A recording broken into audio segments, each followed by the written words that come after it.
The protagonist wonders what an ordinary person would do if their time restarted every day and they were trapped in the same day. At first, they might feel lucky. They would start spending money like crazy because in the end, everything would restart, but soon, they would realize that life is not that interesting. So they would seek fun in gambling, crime, and things like that, since they wouldn't have to worry about consequences, but it's frustrating that everything they do ends up being in vain. Maybe they would want to escape this life, so they would try to end it all. But just like him, they would wake up every time on June 7, 2020. The protagonist went through this and spent 1,000 years repeating the same day over and over again. He tells this story to a girl he met at the bar, and she asks if he makes up a crazy story like this every time he tries to get with a girl. She claims that this tactic is already old. However, the protagonist insists that the story is true. His hacking skills are top-notch, and besides that, he knows multiple languages. Then he imagines that the girl has doubts, but he tells her that the next day he will wake up and everything he did today will be meaningless. The girl thinks this is the first time she's met someone like this and doesn't know how to communicate with him. She tries to text her friend, but she doesn't reply. Then the protagonist tells her that her friend won't be coming there. This surprises the girl, and she asks how he knows that. The protagonist says that her friend, out of nowhere, got back with her ex-boyfriend and because of that won't leave his side. The girl doesn't believe him, but the protagonist tells her that in 9 minutes and 13 seconds, her friend will call her. So the girl says she will wait, and if that doesn't happen, she says the protagonist will be dead. After that, a guy from the party sees the girl and starts flirting with her. He grabs her by the arm, saying that she bumped into him and should have a drink to apologize. The girl doesn't know him and tells him to let her go. The annoying guy keeps insisting and won't let go of her arm until the protagonist steps in. He calls out to the jerk, who immediately asks what he wants. He throws his cigarette at the protagonist, but he dodges it quickly.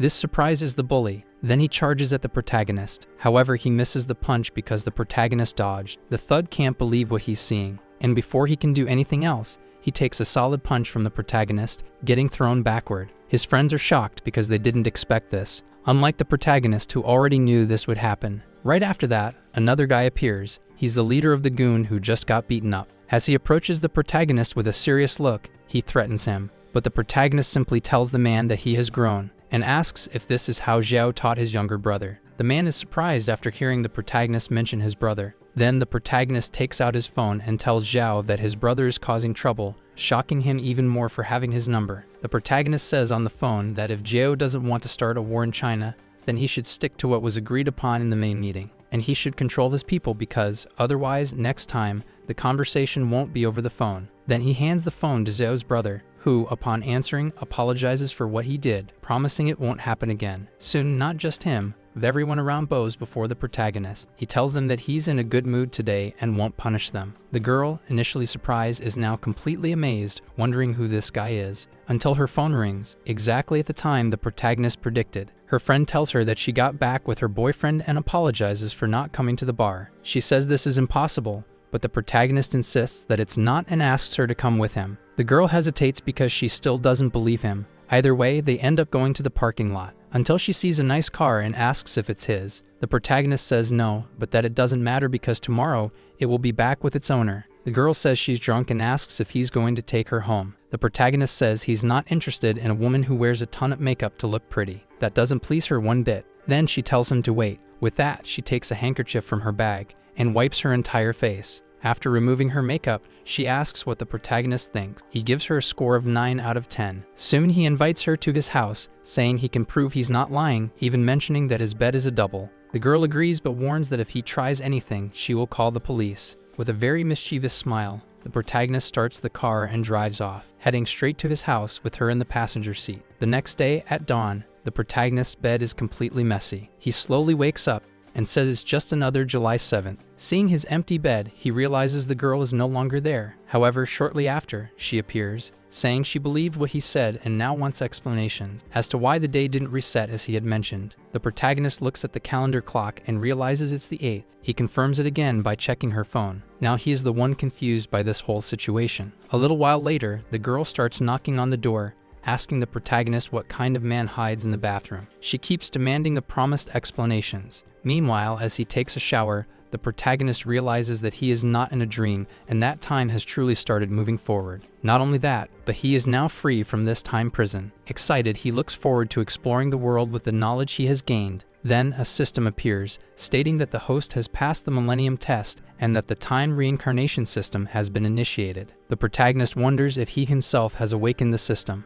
Wu Cheng sees that his physical attributes are ordinary, but his mental strength is quite high, and he asks if he can now reset time whenever he wants. The system responds that he can, and that the first time he stops or resets time on the same day, it will consume 1 time point, doubling the points required with each additional use. Cheng now understands that if he resets too many times in one day, he will run out of points, but as long as he resets only once, there won't be a problem. In any case, passive reset and active reset are 2 different things. Before he was trapped in time, but now he can control it. Before the reincarnation, he was just an ordinary student with no skills, but now he possesses 1,354 skills at the maximum level, and having completed 1,000 years in the same day was the best proof he could have achieved. Now that time is normal. Cheng intends to use all the abilities he acquired over that period. Behind the door, the girl hears him talking to himself and calls him crazy. Then he finally finishes his shower, saying this is the best day he's had in 1,000 years, and the girl asks if he's still going to insist on that lie. Suddenly, someone knocks on his door. A man asks how the protagonist dares to steal his boss's car and threatens him for it. The girl decides to peek through the door and sees that they are some rough-looking guys. She says this is the protagonist's fault for stealing the car and that now he will be hunted down. Cheng hadn't expected this,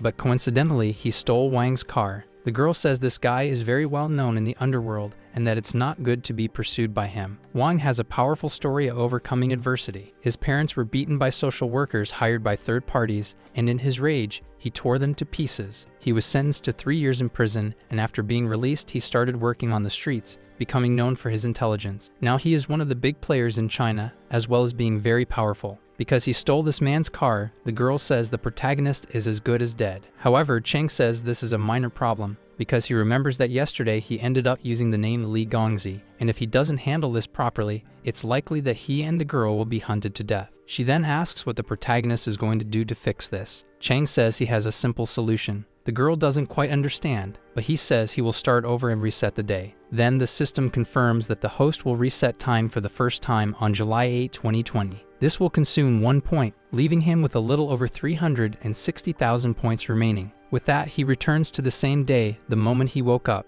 The protagonist realizes that it really worked. The girl starts demanding explanations again, just like before. But this time, he says he doesn't have time for explanations and just asks her to get dressed. That doesn't sit well with her. She says she knew the protagonist would be irresponsible, but she didn't expect it to be this bad. Cheng tells her that the stolen car from yesterday belongs to a man named Wang, and his henchman will be showing up soon. He says he's not afraid for himself, but for her. The girl then asks if the protagonist knows who she is. Then she says that if he does, he will have to beg for her cooperation. The protagonist grabs her by the waist and asks if he'll have to beg just like she did last night. The girl melts for him, but she doesn't give in and says she will let him die. Cheng apologizes for disappointing her and says he knows someone who can fix this. She asks who this person is. The protagonist says it's a woman, one who has a lot of love. Sometime later, they are speeding away in the stolen car with the henchman in pursuit. The protagonist slams his foot on the gas, and the furious henchman threatens to shoot at him. The girl is scared of the guns, but the protagonist says this is the fun part and tells her to brace herself, because right after he goes even faster, she asks why he's going so fast, and Cheng replies that he can't do anything if he's dead. The henchmen desperately try to catch up since that car is important to their boss. Then, a phone rings. A woman answers, even though the number is unknown. On the other end, the protagonist calls her Miss Li and says he's only calling to let her know that she has a traitor in her company who will make her lose the bet. She asks who's speaking and how he knows this. The protagonist simply replies that he has his sources and can tell her more about her brother. But for that, she must send someone to meet him downstairs at her office in 30 minutes, so they can talk in person. This piques her curiosity, so she agrees. Meanwhile, the protagonist's car gets cornered, and the girl realizes they are trapped. But Cheng says they can't be trapped, and gets ready to act, pulling off an insane drift right after. The henchmen can't believe what they're seeing, but they fall behind because of that maneuver. The protagonist takes the chance to widen his lead, and speeds off down the highway. His companion is extremely shaken by all the adrenaline, but shortly after, he stops the car right in front of her house. She opens her eyes and sees that they actually arrived, but she doesn't remember ever telling him her address. and asks how the protagonist knew where she lived. But she already knows he's going to say something about having lived 1,000 years. So she gets out of the car and says he drives well. Chang says he practiced his whole life and died many times in the learning process. However, he warns her not to try copying his skills because he had many chances, but she only has one. The girl doesn't seem too impressed and says that even though he has her number, she's not at his disposal.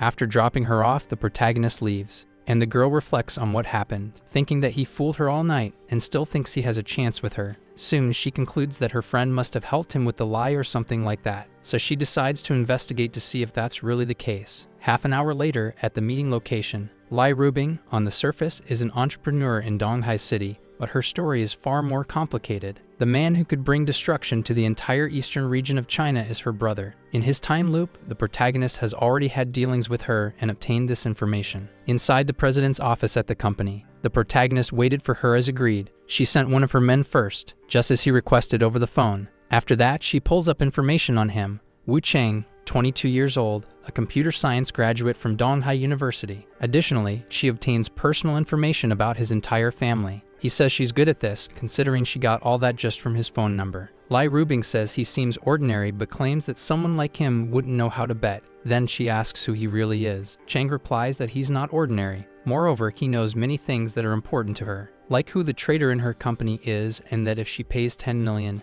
he'll be willing to reveal that person's identity. She barely even knows him and asks if Cheng is seriously demanding such a high amount for information she can't even verify as true. Then, Lai Rubing points a gun at him, saying that if the protagonist doesn't speak up now, he will die. Cheng says he knows she would actually shoot, but asks how she plans to do that without ammunition. Lai Rubing realizes that her gun is unloaded, but since she grabbed it from under the table, she questions how the protagonist took the bullets. She tries to figure it out, but soon Cheng says he is a businessman, and the way he removed the ammunition from her gun is part of his skills. He hands the gun with the bullets back to her, asking Lai Rubing to trust him as he doesn't want to hurt her, he just wants to negotiate. The protagonist knows that she always needs a reason and money makes the most sense, so talking about money is the best way to lower her psychological guard. Then Lai Rubing tells the protagonist to speak up about what he knows. Cheng says that she is the eldest daughter of the Li family, but was treated differently because she was a girl. She wanted to fight and prove women's strength, but she ended up in her brother's shadow. Her mother helped her, but after separating from her father, she started dating other men and drifted away from her, even threatening to kill her if she didn't marry Ding Rulong. Lai Rubing wanted to escape and abandon the arranged marriage, but she couldn't leave because she was worried about her mother. To discourage her fiancé, she had 3 fake boyfriends. Each of them met a worse fate than the last. The first went to heaven, the second ended up in an asylum, and the third was framed for a crime and will likely never leave prison. Ding Rulong is a careful man. He did all this to ensure no other man could get close to her. So to escape the marriage, she and her fiancé made a secret bet. They agreed to each start a business, and whoever's business was bigger in 5 years would win. But what Lai Rubing doesn't know is that Ding has already turned someone close to her into a spy. On the day of the launch, this person will ruin everything. Now Lai Rubing knows that the protagonist wasn't bluffing, so she simply writes a check for the amount he requested, and tells him to reveal the traitor. The protagonist agrees to tell her, but then a secretary appears, holding some documents for her, and says that Lai Rubing needs to sign them. However, as he approaches, the protagonist grabs the man and points the gun at him, saying that he is the traitor. With a gun to his head, the man denies it, but the protagonist asks where the 5 million in his Swiss bank account came from. The man denies everything, and the protagonist realizes he won't confess so easily, so he takes the man's phone and reveals that he has been in contact with someone from the outside. With that, the man's facade crumbles. Lai Rubing says that he has helped her a lot over the years and that she won't take it personally because of that, but she never thought he would betray her for 5 million. He admits that he took the money but insists he has something to say. Then he claims that her mother didn't want the arranged marriage but was pressured by Lai Rubing's grandfather. However, the protagonist calls it a lie, saying that the man is only repeating what he was told to say. Then he hands the gun to her to decide what to do. Lai Rubing simply tells the man to leave and that she never wants to see him again. He thanks her for sparing his life and runs out of the room. Cheng comments that she was going to kill the traitor, but Lai Rubing says she just didn't want to do it herself. By the end of the day, that man will be at the bottom of the river. Even so, she remains suspicious of the protagonist, saying that he was probably sent by Ding Rulong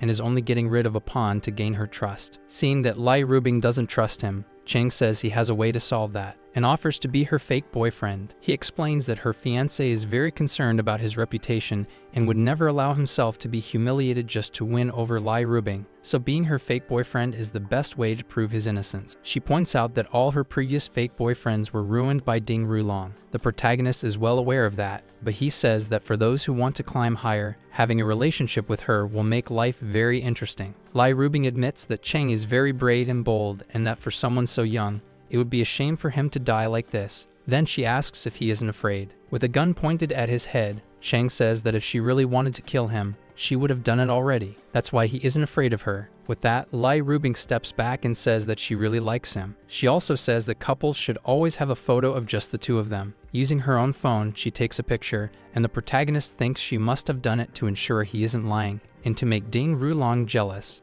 Lai Rubing says that from today on, they are a couple, and Cheng must be her personal assistant. Soon, she will need him again. She also asks what happened to her brother. East China Sea Crown, Central China Regal, South China Sea Plaza. These are the three biggest entertainment clubs in China. Among them, there is the East China Sea Crown, run by her brother. Lai Rubing says that everyone in the East China Sea region knows about these things. However, the protagonist says that the East China Sea Crown has been crossing the line, getting involved with high-profile celebrities, wealthy individuals, and officials. The investigation started 3 months ago, and based on what he knows, the network is expected to be shut down within a month at most. He also says that this isn't just a problem for her brother, but also for her family. Once the network is shut down, her brother won't just be arrested, and if necessary, their family will have to sever ties with him. Lai Rubing says this is very serious and asks if he is sure about what he is saying. The protagonist says that if she doesn't believe him, there's another way to confirm it. Later, at the East China Sea Crown Club,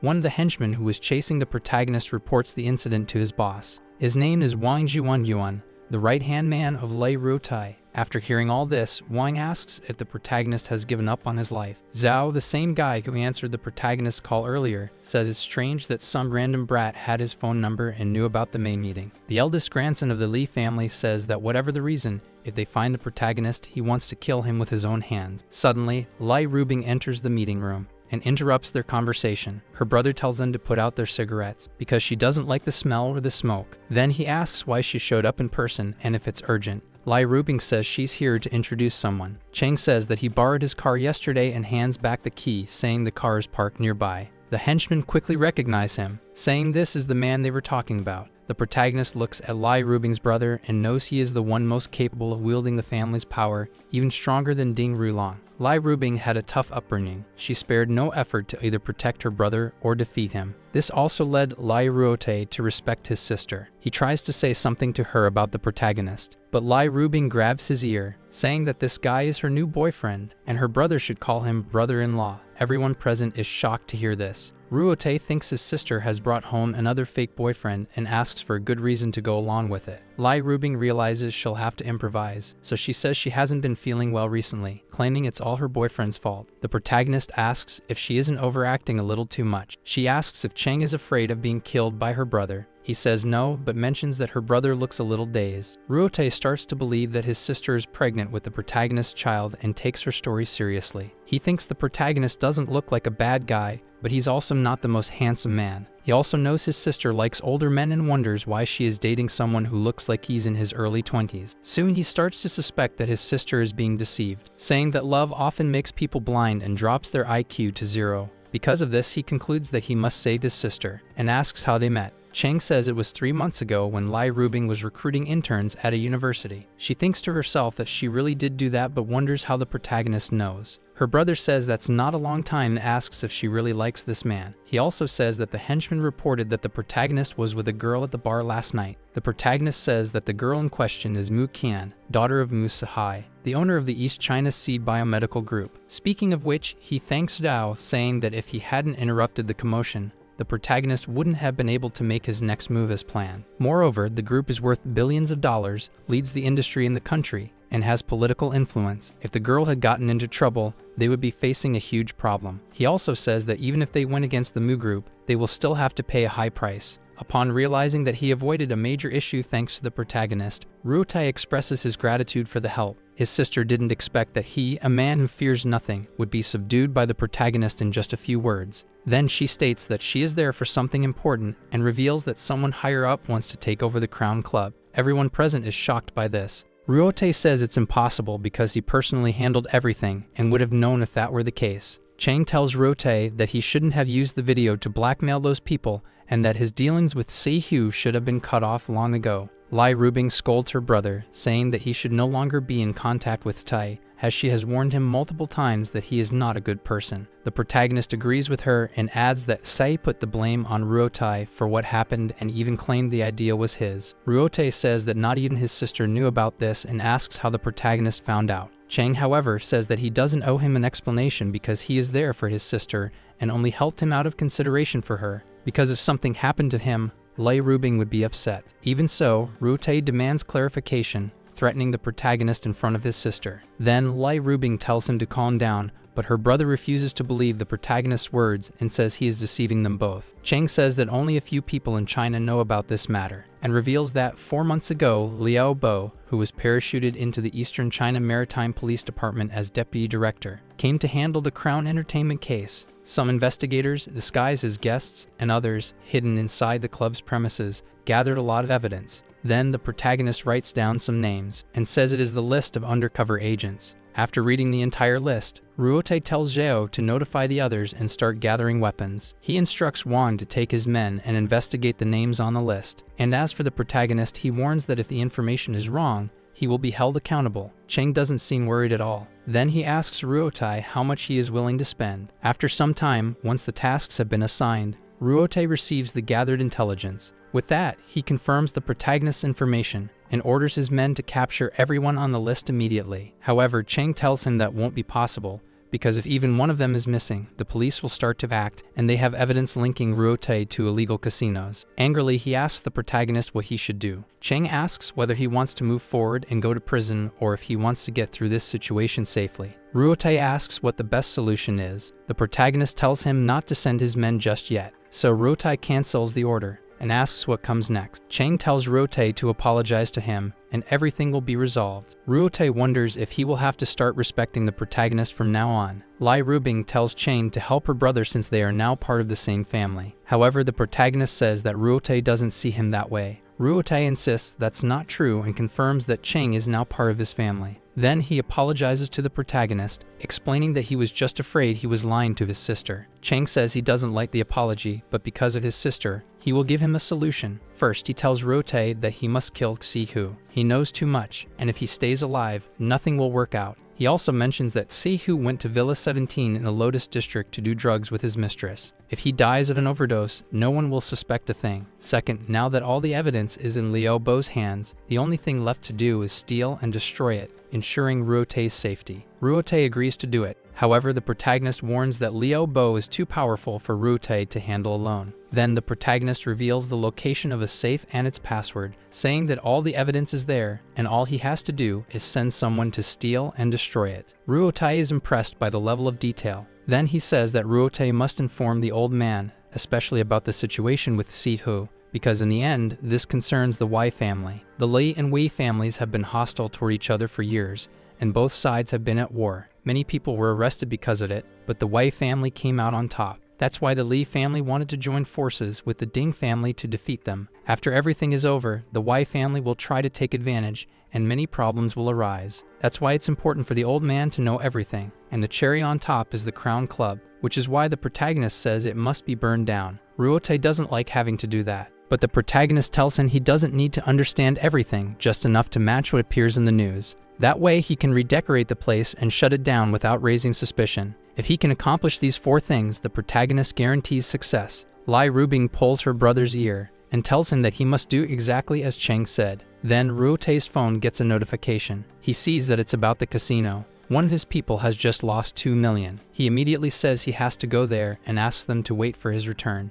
Chang asks if it's Shen Guangjin, the owner of Fushing Aluminum. Ruote confirms and asks how he knew. Later, at the casino, the protagonist says that Shen Guangjin arrived in East China yesterday and deliberately removed the city's veteran gamblers from the casino to avoid another humiliation. He says that Ruote and Si-hu's business essentially relies on using their connections to cheat in gambling, and steal the house's money. That's how the casino operates. However, they let people win at first and then take everything back. Shen Guang lost millions, which led his company to bankruptcy. To solve this problem, he scraped together money from various places, and in the process he discovered that many people had already lost money to him. That's why he informed the Li family's arch nemesis, the Wei family. During the investigation, they uncovered his secret recordings, and the Wei family took advantage of that. Normally, Shen wouldn't dare bring in a professional gambler, as he can't afford to provoke the Li family. But now he doesn't care because he knows his business partner is finished. After hearing this, Ruo Tai wants revenge, but the protagonist tells him not to get too excited. Meanwhile, Shen Guangjin is at a poker table, accompanied by Shen Guanglin, the head of Fusheng Aluminum, who has just won a poker hand, making Shen excited about winning a lot of money. Then Ruo Tai appears, complimenting his victory. Shen says he made a little money today, and asks if Ruo Tai minds. He says that all the veterans here played and lost, so it seems Mr. Lai isn't very talented. But the protagonist steps in, saying he disagrees. Then he challenges Shen to a poker match. Shen asks if the protagonist really wants to do this, claiming that he already lost 2 million today and still wants to continue. Ruo Tai asks if, on top of everything else, Cheng is also good at gambling, but his sister doesn't know how to answer. The protagonist's opponent knows that gambling masters are good at reading their opponent's psychological states, which requires great experience, something he believes is impossible for Cheng to have. Just by looking at his face, he already deduces what his cards are. Lai Rubing gets closer to the protagonist and asks if he can do it. Cheng replies that he can, and without a doubt, he can beat any casino in the world. Then the game begins. The opponent notices that Cheng places bets without even looking at his cards and wonders if that's a habit. Then the protagonist flips over a card, and the opponent says he gets to start since his hand is higher. Then Cheng bets 500,000. The opponent raises the bet. Cheng then doubles the amount. As the game progresses, the protagonist's opponent remains cautious, while he keeps raising the stakes, but the protagonist doesn't back down and keeps his opponent in the game, until, after several rounds, the protagonist wins every single one, and Ruo Tai tells Shen that the guy he hired is running out of luck. However, Shen doesn't seem the least bit worried, because he's just waiting for the protagonist to fall into his trap. He knows his guy has a habit of losing at the beginning to observe his opponent, and at the right moment, he turns the game around. Shen thinks Ruo Tai has already lost 200 million, and if he loses more, the casino will definitely encourage the protagonist to keep going. Then the dealer asks what the next bet will be, and the protagonist replies that he'll bet 1 million. His opponent has already figured out that he bets without looking at his cards and seems to rely purely on luck, so he raises the bet. With that, Cheng bets another million. The opponent thinks the protagonist has a very weak hand, while he himself has a pair of kings, almost a guaranteed win. Since that's the case, he decides to go all in. Ruo Tai bets on his brother-in-law's victory, but knows that his cards have not been revealed. The protagonist touches the cards for the first time, and also goes all in. With that, the opponent wants to raise the stakes even higher. Cheng asks Ruo Tai what he thinks. He then tells the casino girls to bring more chips, and they return with stacks of 100 million each, just as the players requested. Based on his observations, the opponent thinks that the protagonist only uses the tip of his finger when the card is important, so the chances of him having an ace are high. Because of that, he folds and says the protagonist is too impulsive. If he had only bet 50 million, he would have won. Lai Rubing asks Cheng if his card was an ace. He replies that it wasn't, and reveals that he only had a 2 of hearts. The opponent is furious at being tricked, but the protagonist claims it's not his fault since the man folded. However, the opponent doesn't want to stop now because he believes the protagonist has other habits. The rounds continue advancing, and both become more focused on the game. At a certain point, the opponent sees a 9 of diamonds in his hand. He says that they both have the same hand, and unless the protagonist has a 9, he won't win, as the probability of drawing a 9 is quite low. Once again, the protagonist doesn't look at his cards. Then the opponent says that now is the time to end the game once and for all. He declares that both have a strong hand and suggests a showdown. 200 million all in. The protagonist agrees and raises the bet. The tension fills the air. Even Lai Rubing thinks this is too risky. Her brother believes in the protagonist's potential. The opponent notices Wu Cheng's confidence and goes all in. He tells the protagonist not to be reckless with his bets, because if he can't control himself, he won't get far. He also says that the protagonist thinks of himself as the god of gambling and doesn't even look at his cards, and that this is what led to his downfall. With that, he reveals his card and immediately claims victory. Not just him, but Shen also feels triumphant. saying that for Ruo Tai, losing 200 million is nothing. However, the protagonist picks up his cards and says that if the opponent thinks it's over, he should see for himself. With that, he reveals a 9, the card that secures his victory. Upon losing, the opponent is in shock. The protagonist tells him that his mistake was truly believing he never checked his cards. He also reveals that he has been checking his cards every round since the beginning, and his opponent never even noticed. Chang says the opponent is good but too arrogant to recognize his own defeat. The protagonist used his habits to deceive the opponent and make him believe he had the upper hand. But from the very start, he was the one controlling the game. Not only did he lose, but Shen went down with him. Ruo Tai mentions that all of Shen's money was borrowed, and now he's in trouble. With that, he tells his gambling partner to have a talk outside. However, the protagonist doesn't let them leave. Shen asks if this is how guests are treated. Ruo Tai asks why they can't leave. Chang says he will reveal it later and asks if Ruo Tai has a knife. Ruo Tai hands him a knife and asks if his brother-in-law knows how to use it. He responds by demonstrating his skills. Immediately after, he walks toward the losers, making his opponent tremble in fear, until an ace of spades falls from his sleeve. Chang says that during one of the rounds, the man requested a new deck and took the opportunity to cheat by hiding this ace in his sleeve. He also says he didn't reveal it earlier because he hadn't won yet. Ruo Tai asks how he dares to cheat right in front of him and demands an immediate explanation. The player tries to backtrack, claiming it's all a misunderstanding. However, the protagonist doesn't believe him and grabs the man's arm, stating that he broke the rules and asking if he knows what happens to those who do that. Chang prepares his knife and declares that the cheater will suffer the consequences. He then grips the cheater's hand and asks Shen what he has to say about this. Shen claims he had nothing to do with the cheating and that the player acted alone. The protagonist hands the knife to Ruo Tai and says he will step out,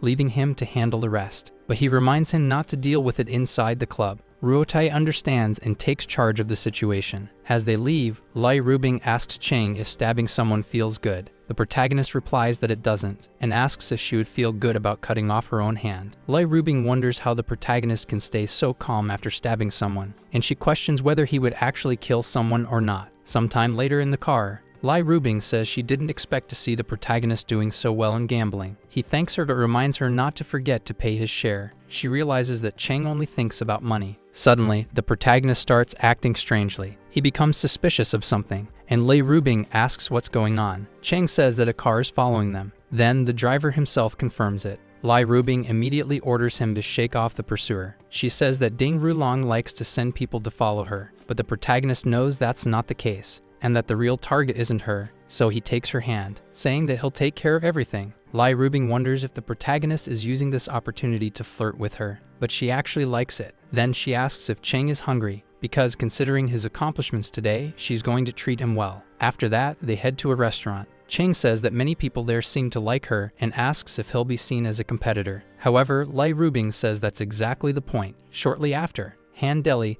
the head of Longing Innovation Group, appears to greet her. Lai Rubing says her boyfriend was hungry, so she decided to bring him to eat. Then, she formally introduces the protagonist to Mr. Han. Han says the protagonist is handsome, perfect for Lai Rubing. Chang thanks him, saying the man is kind with his words. After that, Han apologizes for interrupting their date and says he has to meet a client. Lai Rubing says that Han is a good guy, as well as an influential figure in the Chamber of Commerce. But the protagonist says he doesn't need that information because he knows Han better than she does. This makes Lai Rubing realize that he knows everyone who approaches her. However, the protagonist warns Lai Rubing that not everyone wants to be her friend. She's aware of that, after all. She has many rivals, especially women. But she claims that thinking of her as an enemy is foolish, something the protagonist has to agree with. Right then, Owen appears, asking if Lai Rubing has found a new boyfriend. The protagonist recognizes her as Liu Kexun, 32 years old. She is married to an important man and has a child with him. Together, they built Yunsu Fashion, and she is also Lai Rubing's competitor. Kexun points out that Lai Rubing is 27, but the man beside her looks younger and asks if she's after collagen. Lai Rubing responds that she'll take it as a joke but tells her to stop. However, Liu asks if she still cares about what others say. This irritates Lai Rubing, and she almost throws hot coffee in her rival's face. But the protagonist stops her and asks to handle the situation. He then stands up in front of Liu and stares at her for a moment. The woman asks why the protagonist is looking at her like that. He replies that he has seen her somewhere before. Then he remembers where, claiming that she once worked in a brothel. Liu Kexun is furious at this provocation and asks how the protagonist dares to say that about her without even knowing her. Chang replies that she can't erase her past just with plastic surgery. The woman is in shock, realizing that the protagonist might actually know who she is. However, she wonders how, since that was 10 years ago and no one should know about it. Lai Rubing praises the protagonist for having that information, saying his intelligence is greater than she thought. But he says the best is yet to come. Then the woman's husband appears. He is Lu Guanyin, the head of Donghai Jula Group and vice president of the Donghai Chamber of Commerce. The woman runs into his arms, saying that the protagonist insulted her and demanding revenge. He tells her not to cry and that he will handle it. Then he asks Lai Rubing who the man beside her is. She replies that he's her boyfriend. Guanyin tells the protagonist that he humiliated his wife, and that is the same as humiliating him. Therefore, this won't be settled with just words. Chang says he has someone who can resolve this for him. Guanyin assumes he's talking about his girlfriend and says that she won't be able to protect him in this situation. But the protagonist says he wasn't referring to Lai Rubing and says he was talking about Ma Huifang. The man becomes extremely tense and asks if the protagonist really knows her. Even Lai Rubing was startled by his reaction. Chang calls Mr. Lu for a private conversation. Then the two of them step away from the others. The protagonist says he has 2 stories to tell, and the main character is his wife. 10 years ago, she was encouraged by her lover to enter a brothel to make easy money. In the process, she met a very wealthy client. This client started a demolition business, and when he was young, he had a dispute with someone. After leaving the hospital, the doctor told him he would be sterile. Because of that, even artificial fertilization failed. The client revealed this secret when he was drunk, and after that, Liu Kexun devised a plan. She underwent plastic surgery and changed her name. Then, with the help of her accomplice, she became the client's mistress. 3 months later, she became pregnant and gave birth to a boy. But the child was not the client's, it was her accomplice's. They knew the client might request a paternity test, so they falsified the documents with the doctor in charge, even though he noticed the lack of resemblance to the child. Mr. Lu didn't want to believe it because his desire to be a father was too strong. The final part of the plan was to let him die and steal his fortune. After hearing this, Mr. Lu can't believe the story. Then the protagonist asks if his wife's cousin works at his company and reveals that this is not really her cousin, it's her lover. Both of them are deceiving him as they please. The protagonist also says that his wife left home last night to meet her lover. To avoid being seen, she used the stairs so it's easy to verify. All he has to do is check the security cameras, but he also suggests that Mr. Lu ask her directly. To make her tell the truth, he will need to be smart and trick her. Even though he is suspicious of the story, Lu decides to act as the protagonist suggested. So he asks his wife where she and her cousin were yesterday. She replies that they were at the office until the end of the day. Her husband then says that the cousin claimed he went with her to meet a client. However, she denies this version of events. Then her husband says he will call her cousin right now to confirm. At that moment, the woman suddenly remembers that they left quickly and were talking about work. Then she questions why he is asking so many questions all of a sudden. Extremely furious, Mr. Lu slaps his wife, claiming that he already knows all her secrets and that he doesn't want to hear any more of her lies. Mr. Lu apologizes for what just happened, but Lai Rubing says it's fine and that they won't tell anyone about it. Lu says that all he ever wanted was to have a child. He never imagined he would be used because of that. He is enraged at having been deceived for so long, but realizes that he must accept that he will never have a child. However, the protagonist tells him that he does, in fact, have a son. Mr. Lu doesn't understand, and Chang reminds him that he mentioned having 2 stories to tell. He explains that there was once a couple who were childhood friends, and one day they fell in love. They wanted to spend the rest of their lives together, but the man became wealthy and eventually betrayed her. After that, he fled with the money, never knowing that he had left her pregnant. She gave birth to a boy and lost all contact with the father. Because of that, she was treated with disdain by her family and ended up having to raise the child alone. To the child, she always said that his father had passed away, but the boy grew up, had a successful career, started his own family, and now lives happily. Then he reveals that not only does Mr. Lu have a son, he also has a granddaughter. Lu asks what his son's name is. The protagonist only knows the mother's name, Ma Jiawei. Lu realizes that she never changed her name and asks if she ever got married afterward. Chang says that she no longer trusts men and that she has been living in Donghai. She likely knows about Lu, but she never sought him out because she was too deeply hurt. The protagonist gives him her address and tells him that whether he chooses to apologize or not is up to him. He He becomes excited and says that if he can reunite with her, he will owe the protagonist a favor. Lai Rubing remarks that Lu is now indebted to them, and Chang notes that this will be useful in the future. Some time later, he arrives home, but before entering, Lai Rubing calls out to him, saying she still has something to say. The protagonist leans against the car and asks what it is. Lai Rubing simply grabs him and pulls him in for a kiss. She says that Ding Rulong has people spying on her, so she has to maintain the image of a proper girlfriend. Chang asks if that was her first kiss. Lai Rubing asks if that's part of his intelligence. He simply says that the kiss was so mechanical it hurt his mouth. Either way, he says goodbye and heads straight to his apartment. At the door, the girl from the bar and her friend are waiting for him. Lily says that her friend has been brainwashed by the protagonist, and she can't let him get away with it. The girl says she thought her friend had set everything up with the protagonist, but now that she knows that wasn't the case, she wonders how he knew about her. Lily says she didn't tell him anything but wants to hit the protagonist for what he did to her friend. The girl thinks she never expected this to turn into such a mess. Then the protagonist approaches, and the girl says that's him. Ironically, Chang says he has arrived. Lily immediately starts insulting him, so the protagonist asks how she innocently came after him, even though she thinks he's a terrible person. The protagonist puts his hand in his pocket, and Lily tells him not to come any closer. However, he says he's just grabbing his keys to open the door. Lily doesn't like being ignored, so she takes out a stun baton and moves toward him. But before she can do anything, the protagonist tells her that her boyfriend is cheating on her. He says that when Lily returned to Donghide 4 days ago, her boyfriend went to see his mistress. He even writes down the address. He also says that after spending all his money partying,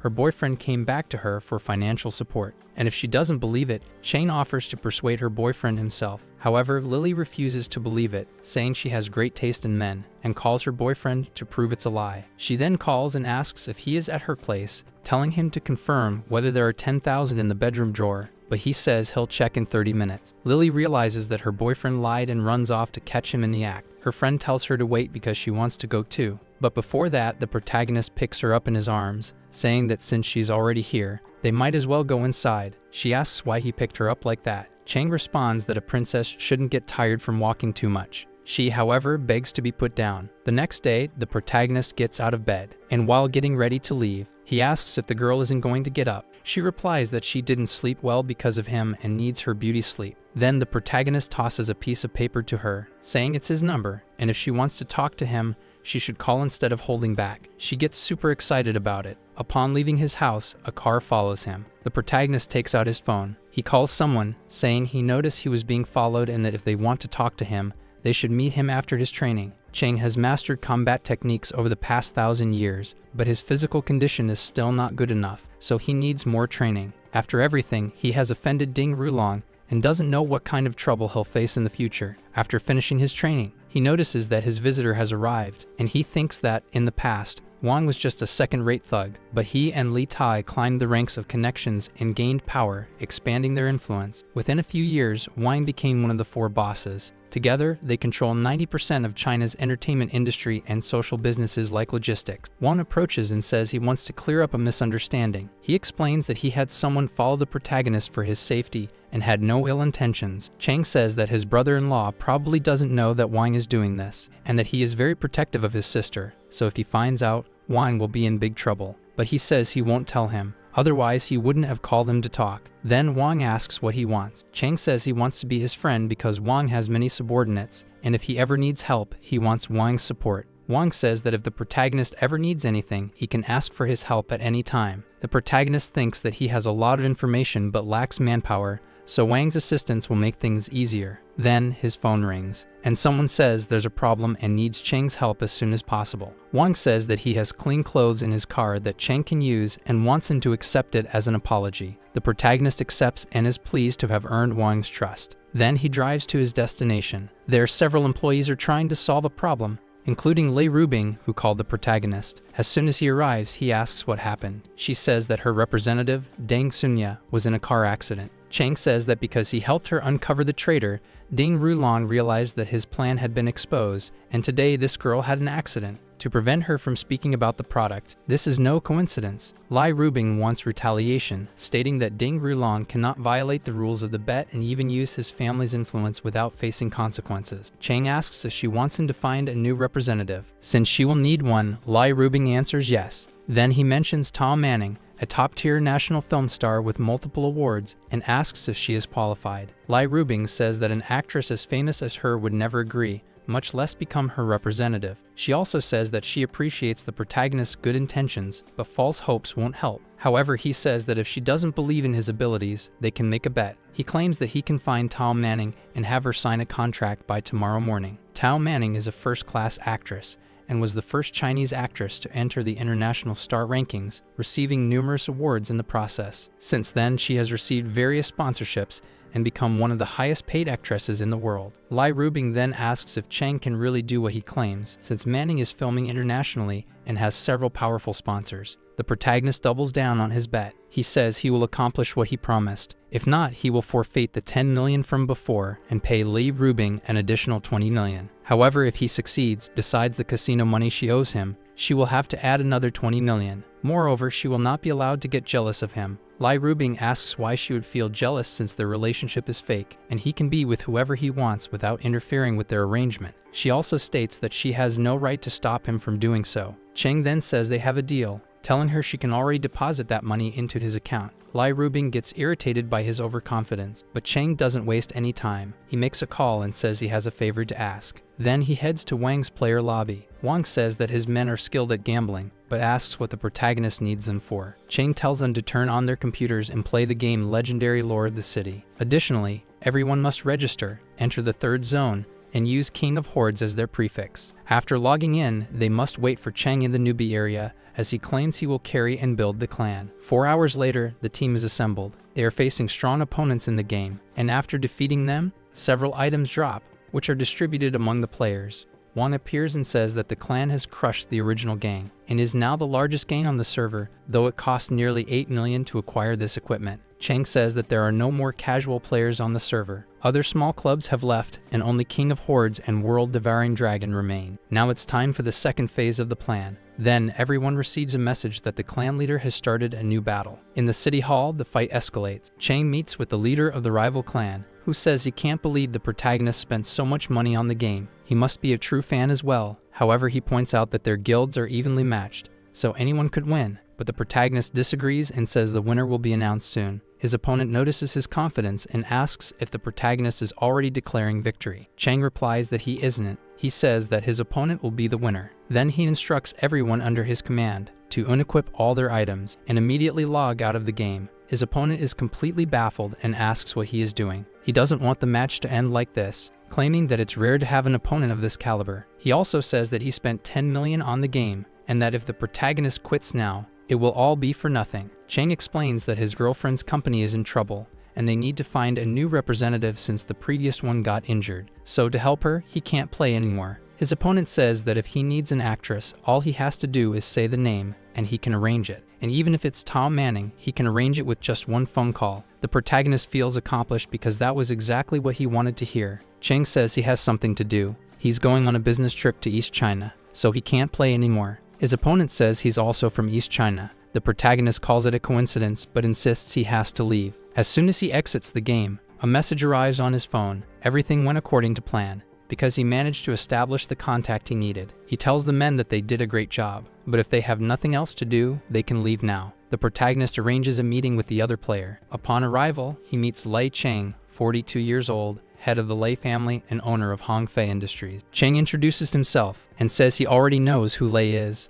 Lai knows his reputation precedes him, but he asks which family the protagonist belongs to. Wu Chang asks why he's being so cautious and if he's afraid that his brother will kill him. He knows that the Lai family's Hongfei Industries is one of the top 10 industrial companies in the country, with total assets exceeding 60 billion. The current president is semi-retired, and the one responsible for running the company is standing right in front of him. Any major family that associates with him is considered a traitor. So Lai again asks which family the protagonist belongs to. He replies that he doesn't belong to any rival family and doesn't have the background Lai thinks he does, claiming that their meeting was purely a matter of fate. Lai still doesn't trust the protagonist and thinks he will have to uncover his true intentions little by little. Then he asks more about the protagonist's girlfriend's problem and mentions that he spent a lot of money gambling, which he could have used to hire a spokesperson. Wu Chang replies that a rival ran over his former representative with a car, Lei then asks if he spent money gambling to get revenge on that rival. He offers to help find a new representative and asks for more details. Chang says that his girlfriend's company is in the cosmetics industry, Symphony Fashion. Lei then asks if his girlfriend is Lai Rubing and says that he could have mentioned that earlier, as he was already starting to think the protagonist was a rival. Then Chang calls Lai Rubing. She asks if he's finally ready to admit defeat. Instead, he suggests raising the stakes and says that whoever loses will have to kneel before the winner. Hearing this, Lei thinks the protagonist is incredibly bold for suggesting something like that to Lai Rubing. Chang says it's just a couple's game and explains the bet they made. After hearing that, Lei asks if he minds sharing the details of the bet. The protagonist says that someone is messing with the company and that his girlfriend didn't want him to interfere because she wanted to protect him. He then asks if Lei knows Ding Rulong. Lei says that everyone knows Ding Rulong and asks if he was the one who harmed the representative. Chang confirms that he was, which is why his girlfriend tried to protect him. But he claims to be a man of honor and says that if his girlfriend is in trouble, he won't be a coward, he will do something about it. Otherwise, he couldn't call himself a man. Hearing this, Lei says he's right and agrees to help him with his problem. Chang says that because of the bet, Lai Rubing gave him full control over the company's new product launch. If the press conference happens without any issues, he wins, but if it fails, he loses the bet. After losing, he would have to obey Lai Rubing in everything, restrict himself, and live as a submissive man. Lei sympathizes with him and says he will make sure he wins the bet, and he will immediately help him secure a new representative. Then, Tao Manning's phone rings. She answers and realizes it's her father. Lei tells her to take a vacation and return to China because she has an urgent contract to fulfill, something related to cosmetics, and that he will handle all the paperwork. As soon as he hangs up, he tells the protagonist that it's settled. Chang realizes that everything went as planned, even easier than expected. Though the contract fee for the renowned actress won't be cheap, he was even prepared to pressure Lei if necessary. But Lei didn't hesitate to insult Ding Rulong right in front of him, proving to be a potential ally. Lei says they were destined to meet and already considers the protagonist like a brother. Chang says he feels the same way, and says he has something for Lei in return. Chang sends Lei a text message. Then he tells him to find the owner of that number, because that person will tell him the truth about his car accident 10 years ago. Chang tells Lei to hurry, as he can't let this guy escape. That night 10 years ago, a truck crashed into Lei's car. He reacted quickly, but it was no use. He wasn't alone in the car. Even after swerving, they were thrown off the road, and the car exploded into flames. Fortunately, Lei survived, but he watched his wife die right before his eyes. After that, he was hospitalized for 3 months, and during that time, his agent brought him some clues. The truck belonged to Xiang Shengjin, the head of security at Hongfa, who worked for his brother. But after the incident, he disappeared. So Lei had to hold back. For 10 years, he lived as a spoiled rich kid, waiting for his chance to take revenge. One of his security guards confirms the information given by the protagonist. Then Lei says he needs to leave and thanks him, stating that he is willing to help Chang with anything he needs. The protagonist thinks that only 2 days have passed in this new life, and he has already secured 2 strong alliances. But now he needs to collect his 20 million from the bet. However, when he tries calling her, the number appears unavailable. He assumes Lai Rubing is still mad about his provocation and decides to head home. A little while later, he stops at a red light. The protagonist is still driving Wang's car. Then he looks to the side and sees a luxurious car, and inside it is Su Qingyang, known as the most beautiful woman in China. She was the woman who impressed the protagonist the most in his past life, and now that they have just crossed paths, he intends to flirt with her a little. From inside his car, he waves at her, but the girl completely ignores him. Since that didn't work, he tries a different approach and sends her a message, thinking that she will be surprised to see that he knows her number and, out of curiosity,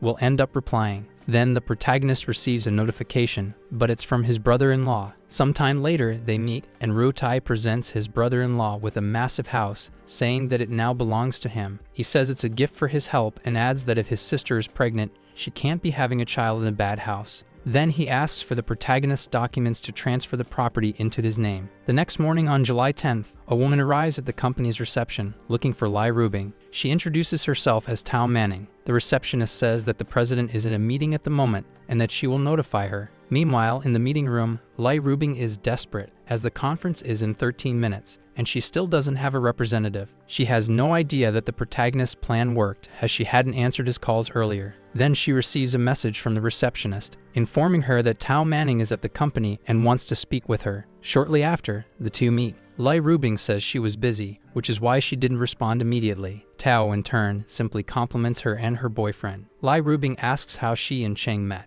Tao Manning says she doesn't know him personally, but he knows her manager, which is why she came to the meeting. Lai Rubing wasn't expecting that. Either way, Tao says she is in a bit of a hurry and wants to sign the contract right away. So Lai Rubing immediately asks her assistant for the contract. Thus, the two agree to work together. Later, she meets with the protagonist, and he asks for at least an apology. Lai Rubing asks how he managed to pull it off. Chang says she's asking too many questions and states that a magician never reveals his tricks. He also tells her not to change the subject and to apologize. Realizing that there's no way out, Lai Rubing removes her shoes and kneels before the protagonist, just as they agreed, apologizing for doubting him. Chang notices that she is embarrassed and tells her to stand up, but he decides to tease her a little more, saying he got excited seeing her like that. Suddenly, she receives a call. The person on the other end reveals that the Su family is investigating her boyfriend. After hanging up, Lai Rubing asks why the Su family is after the protagonist. He responds that it's better if she doesn't get involved. Because of the mystery, Lai Rubing asks if the protagonist is acting this way just to get her attention and if, by any chance, he has ended up falling for her. Chang says that she is neither the most beautiful nor the richest woman he has met and mentions that she makes weird faces in front of strangers due to her overconfidence. So there's no reason to fall in love. Lai Rubing says that Chang seems to know many women and asks if they are really as incredible as he described. The protagonist says that he used to have many women before, but not so much nowadays. He can't say if all of them were amazing, but he is sure that Lai Rubing is not the most beautiful. She gets irritated and tells Chang to give an example. However, he says that would be an invasion of privacy and refuses to fall into her trap.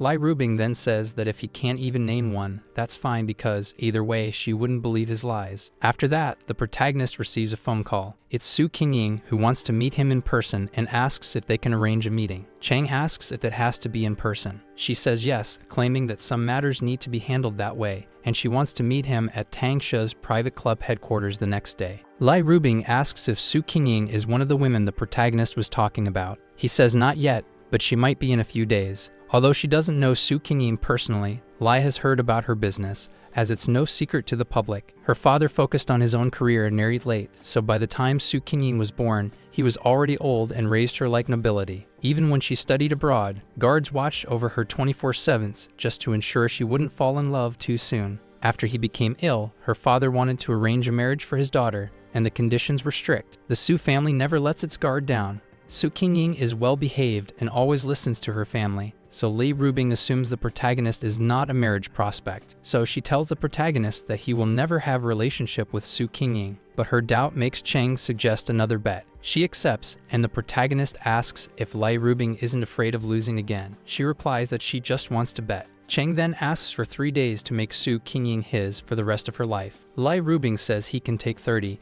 and if he loses, she wants Chang to apologize on his knees. But if she loses, she asks what Chang wants her to do. He holds her by the waist and says he needs to think about it. Lai Rubing says that either way, she has already placed the bet, and if she loses, she will accept the consequences. On the day of the meeting, the protagonist arrives at the location and says he has an appointment with Su Qingying. The staff already knew he was coming, and they escort him to where Su Qingying is. So the protagonist takes a golf cart and finds Su Qingying playing. Right away, she asks how the protagonist found out about that matter. Chang says that's not important. Su Qingying then asks what his price is, but Chang says he's not blackmailing her. She says that only makes her more suspicious of him. The protagonist asks why she doesn't have any guards around if she's so worried, and suggests putting him in a situation where he has no choice but to tell the truth. She responds that she knows he's Lai Rubing's boyfriend and wouldn't do anything to put him in danger since she knows his girlfriend well. Then Chang grabs her and says he will have to do something to earn her trust. Su Qingying asks what he's doing and doesn't like being held like that, but the protagonist simply says he's teaching her how to play golf. After all, now she has the evidence she needs. Su Qingying thinks that he is Lai Rubing's boyfriend,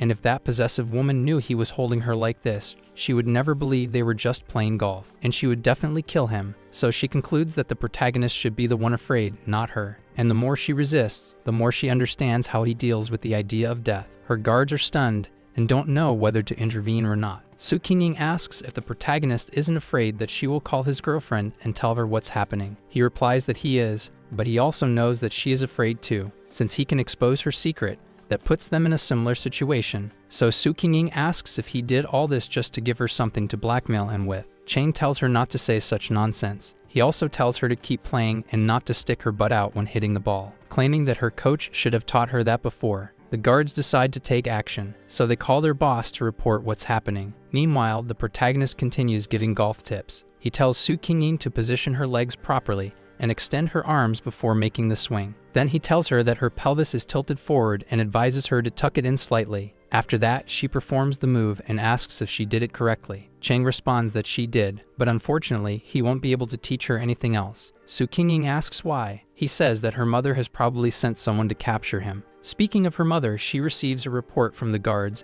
and orders them to keep an eye on her daughter because she is on her way and must not let this man escape. Realizing that her mother is coming, Su Qingyin asks what they should do. The protagonist says they can run and discuss it later. Su Qingyin hesitates, wondering if she should really do this. Cheng asks if she plans to live like this forever. Seeing Su Qingyin trapped in her thoughts, he holds her hand, telling her not to think about it now and just run. The guards chase after them, but they don't catch up in time. Soon, they inform her mother that Su Qingyin has fled with the protagonist. With her in the car, Cheng speeds up and asks if Su Qingyin is scared. She replies that she isn't. After that, she receives a call from her mother. The protagonist says that maybe one day Su Qingyin will consider being independent. Still torn, she decides to answer. Her mother asks where she is. Su Qingyin replies that she went out with a friend. Yelling, her mother says that she has no friends and that she didn't raise her to run away with a man, claiming to be disappointed in her. She orders her daughter to return home immediately. The protagonist rolls down the car window. Meanwhile, Su Qingyin realizes that because of him, she has chosen independence. Then she tells her mother that she is a human being, not a breathing puppet, and throws the phone out of the window. Cheng says that her mother will likely mobilize all of her family's power to find her. She says that her mother is afraid of losing her reputation, so she won't cause a public scene. The protagonist asks if she isn't afraid of him. Su Qingyin replies that no one has ever dared to get close to her. She has always lived a false life, feeling distant and different from everyone around her. She was forced to live according to her family's expectations and was never allowed to be anything else,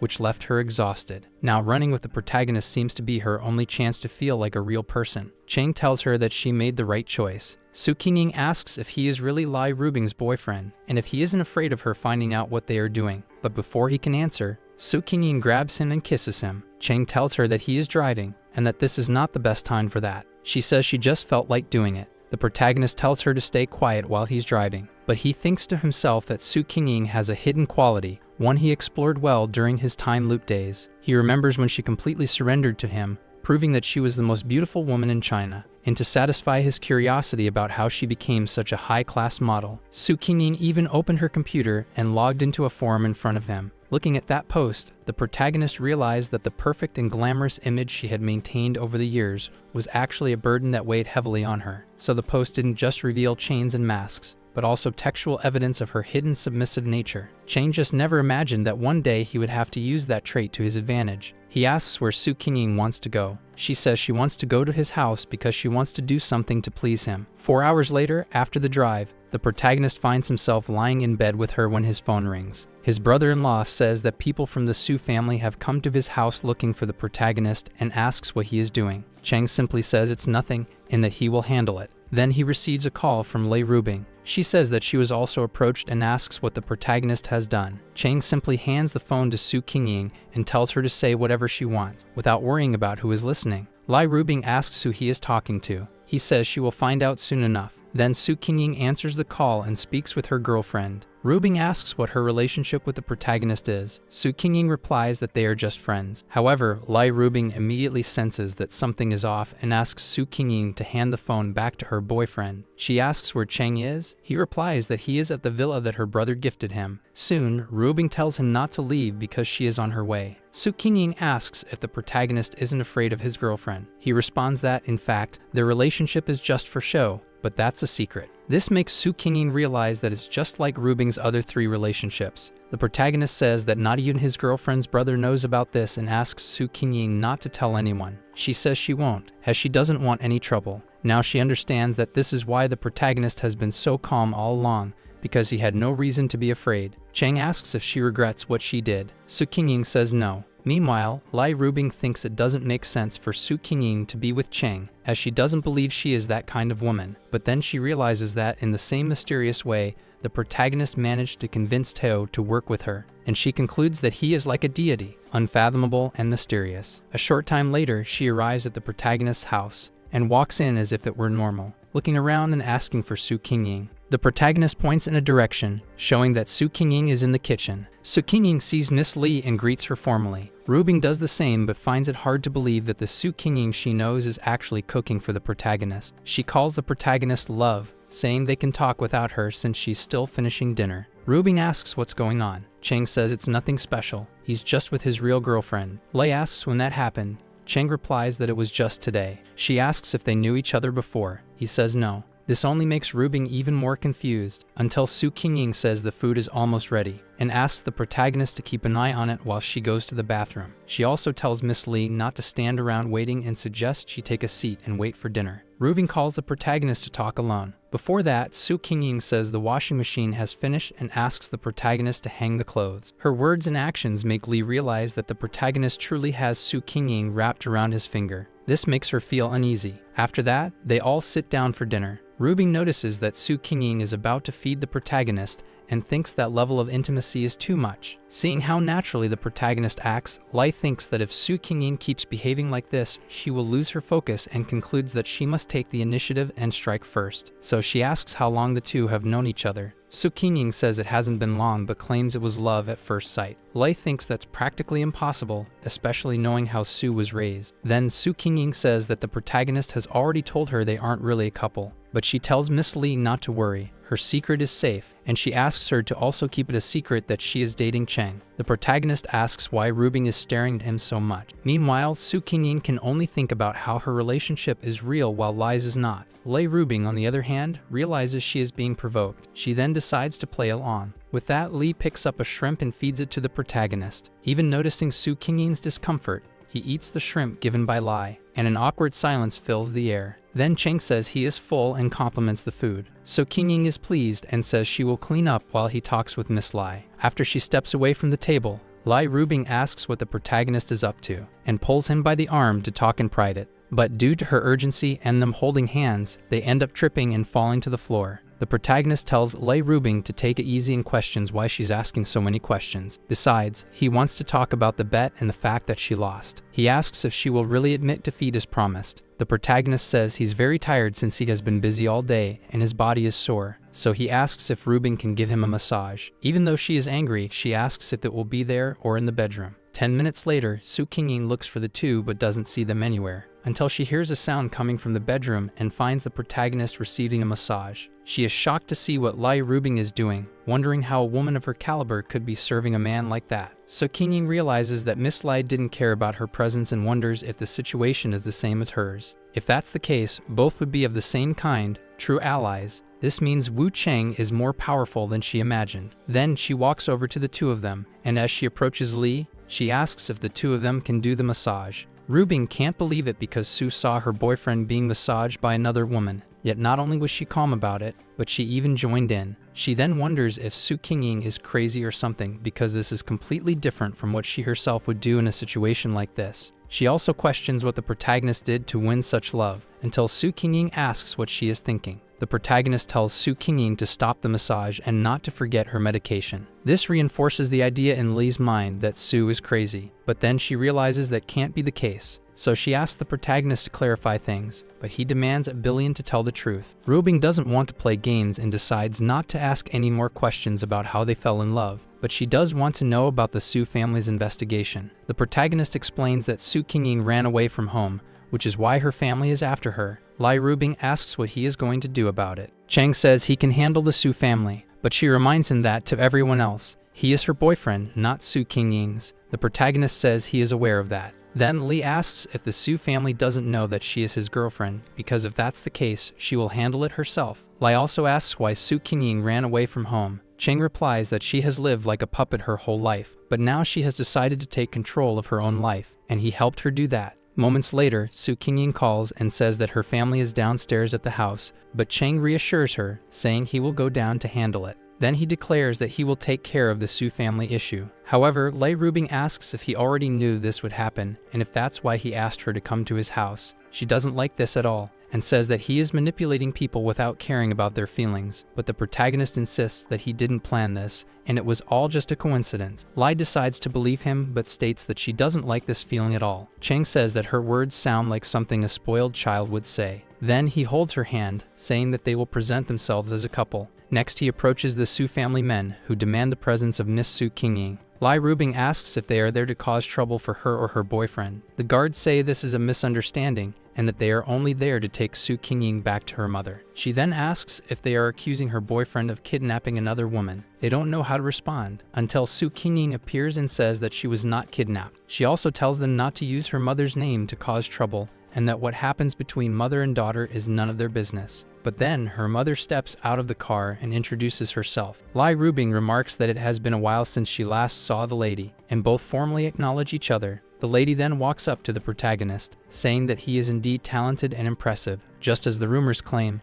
and compliments Miss Li's taste. Lai Rubing thanks her for the compliment. The lady says that this is not the appropriate place for a conversation. Li agrees, saying they should go inside to discuss things properly. Before that, she gives a single glance at Su Qingying, which terrifies the girl. Getting straight to the point, Madame Su asks why Miss Li was with her daughter and says that it was inappropriate, even if it was her boyfriend acting on her behalf. She also states that this could be interpreted as a crime and that she might need to consult her lawyer. Lai says she intended to meet with Su Qingying, but due to unforeseen circumstances, asked her boyfriend to go in her place. Then she asks why she heard that her daughter was taken by force. In response, Lai says that Su Qingying is old enough to make her own decisions and wouldn't have been forced into anything, but she emphasizes that the most important matter is the reason for their meeting. She then explains that Su Qingying has been living like a puppet all this time and doesn't even have control over her own life. That's why Su Qingying envies her and longs to become a woman like Miss Lai. The madam doesn't like hearing that. Even so, Li continues. She says that Su Qingying wanted to meet her and hoped that she could be of great help. Soon, Lai stated that she became curious about how she could help her. Lai shows a medicine and says she is taking it because Su Qingying bought it for her. The madam asks what the problem with that is. Rubing says that the problem isn't the medicine itself, but the simple fact that buying it made Su Qingying happy, because she had never bought medicine on her own in her entire life. Su Qingying has just realized that Miss Lai is winning her mother over with her argument. Even the protagonist is impressed by this, mentally praising her eloquence and logical reasoning. Lai Rubing continues. She says that Su Qingying is extremely upset, and that today, her act of rebellion was simply going to a pharmacy and buying medicine. But she asks what will happen next time and what Su Qingying will do when there is no one around to stop her. The whole room remains silent for about 3 minutes until Madame Su asked if she should be grateful to Miss Lai. She replies that Su Qingying is her friend, so there is no need for thanks. Until now, the protagonist had remained silent, but he thinks that now is the time to stir things up. So he says that he has been working hard alongside his girlfriend, helping Su Qingying for no reason, but he is also getting tired of this whole situation. Rubing is startled by this but realizes that Cheng is just giving her an opening. So she says that Su Qingying is her friend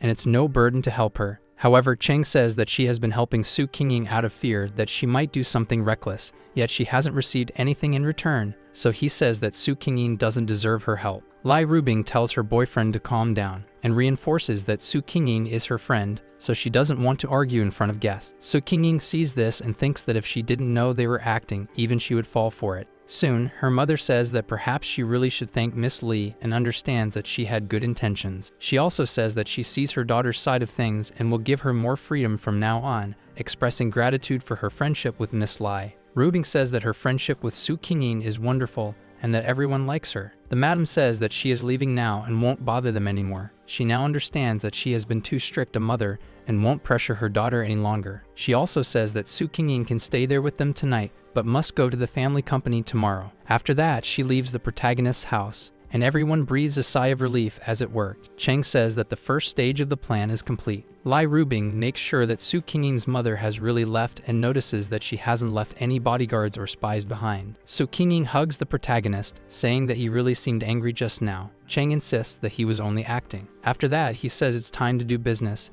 and thinks about who he should call first. However, Lai Rubing stops him from doing so. She says that everything has been resolved and that he can continue seeing Su Qingying, so she asks what more he wants. Cheng tells Su Qingying that they are having an affair and asks if she wants to continue meeting him in the future, claiming that he himself doesn't like this situation. He says that if that's the case, he has the means and the responsibility to ensure she isn't put in a difficult position and doesn't want her to have to choose between love and family. Cheng says that soon he will start contacting other people because he wants Su Qingying to take control of her family and become the CEO as quickly as possible. This will prevent her mother from controlling her and will make her realize that she can no longer command a powerful person. Furthermore, her father will be pleased to see his daughter in a position of power. But for that to happen, he says that Su Qingying must be willing. The girl thinks about it for a moment, and with all the determination in the world, says that she is willing to do anything. That was exactly what the protagonist wanted to hear, and he says that he will begin the operation immediately. The girls watch the protagonist, until Su Qingyi notices that Miss Lai is very close to him, so she says she wants in too. With that, the protagonist feels suffocated, and says that if they want to listen as well, he can put the phone on speaker. Then the person picks up the call. The protagonist says that Bai Keifeng asked him to call because he heard that this man has made quite a lot of money recently. The man keeps asking who it is, but Cheng simply says he will wait for him at the tea house in an hour and hangs up. Lei asks if the protagonist can get into the Su family's head just with what he said now. He responds with only 2 words, internal disintegration. She says the protagonist shouldn't be so sure, but seeing how he is, Cheng suggests another bet, which Lei refuses. An hour later, at the meeting place, the protagonist tells the 2 women to wait outside because he is going in alone. As soon as Cheng enters the room, he sees that his guest has arrived right on time. The man quickly stands up. He is Yao Hongli, a director and shareholder of a major company. He makes sure the door is properly closed. Then he asks the protagonist if he was the one who spoke on the phone earlier. Cheng confirms, so Yao asks what Bai Keifeng and the protagonist want from him. He also says that the kid can't blackmail him just because he knows his secrets, and that if he is smart, he should state what he wants to know, and he will receive a large sum of money. The protagonist says they will talk about money later, and that since Yao is dangerous, he can't simply provide information without guarantees. Yao tells the protagonist not to make baseless accusations. Cheng then asks about the money buried in Barren Mountain, and says that with advanced technology, cases that were once impossible to solve are no longer out of reach. This leaves Yao desperate. He quickly offers 150 million for the protagonist to keep quiet, but Cheng tells him not to be impatient and says he has heard that the boss's business is failing and that he is relying on falsified accounts to avoid losses. Furious, Yao raises the offer to 300 million but says that's his limit. However, just then, the 2 women enter the room. Immediately, Yao recognizes Su Qingyi and asks what she and Li Rubing are doing there. The protagonist says they arrived quickly and heard everything. Su Qingyi asks if Mr. Yao really killed people. He is extremely embarrassed to discuss this in front of her. Then the protagonist says they are not here to talk about the past now. Getting straight to the point, he says he doesn't want money. What he wants is for Yao to support everything Miss Su says in meetings. Yao asks if that's really all. He quickly adds that he was already thinking he was going to die or something and states that none of this was necessary for him to grant Su Qingyi a request, as he would never refuse her. He knows that Su Qingyi is the successor of her family,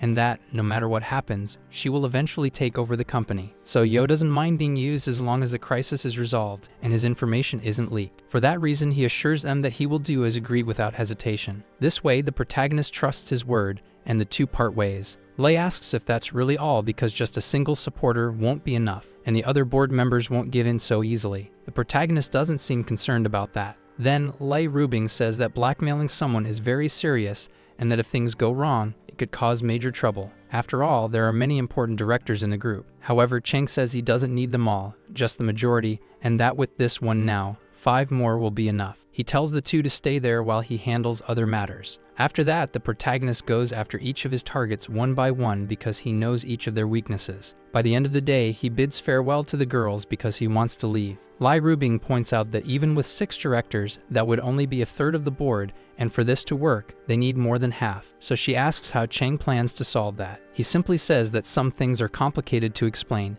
and that she will see the magic happen the next day. He also says he would like to settle some matters with Su Qingyi and asks if he could stay at Lei's house that night. She says maybe, but she doesn't want to leave the 2 alone, and so she goes home with them. Upon arriving, Cheng tells Su Qingyi to take a bath, and alone with Rubing, he asks why she hates Su Qingyi. She simply pulls him close, saying she'll shut him up with a kiss. As he kisses her, the protagonist thinks that Su Qingyi just got into the bath and will be out soon. No matter what Rubing is thinking, this is not the right moment. He suspects that Lai is just acting, probably trying to fool a paparazzi or something like that. With that in mind, Cheng decides he might as well enjoy the moment and deceive Ding Rulan, wherever he may be. He was right because there really was a paparazzo. A few minutes later, the protagonist says that she must have left by now. Lei Rubing realizes that Cheng already knew about the photographer and understands why he was so relaxed. Meanwhile, in the city of Guang, in the south, at the headquarters of Rulon Corporation, Ding Rulan watches everything that the paparazzo sent him and sees with rage, and he swears on everything sacred that he will kill the protagonist. After that, he calls a trusted subordinate named Zhang Chuan,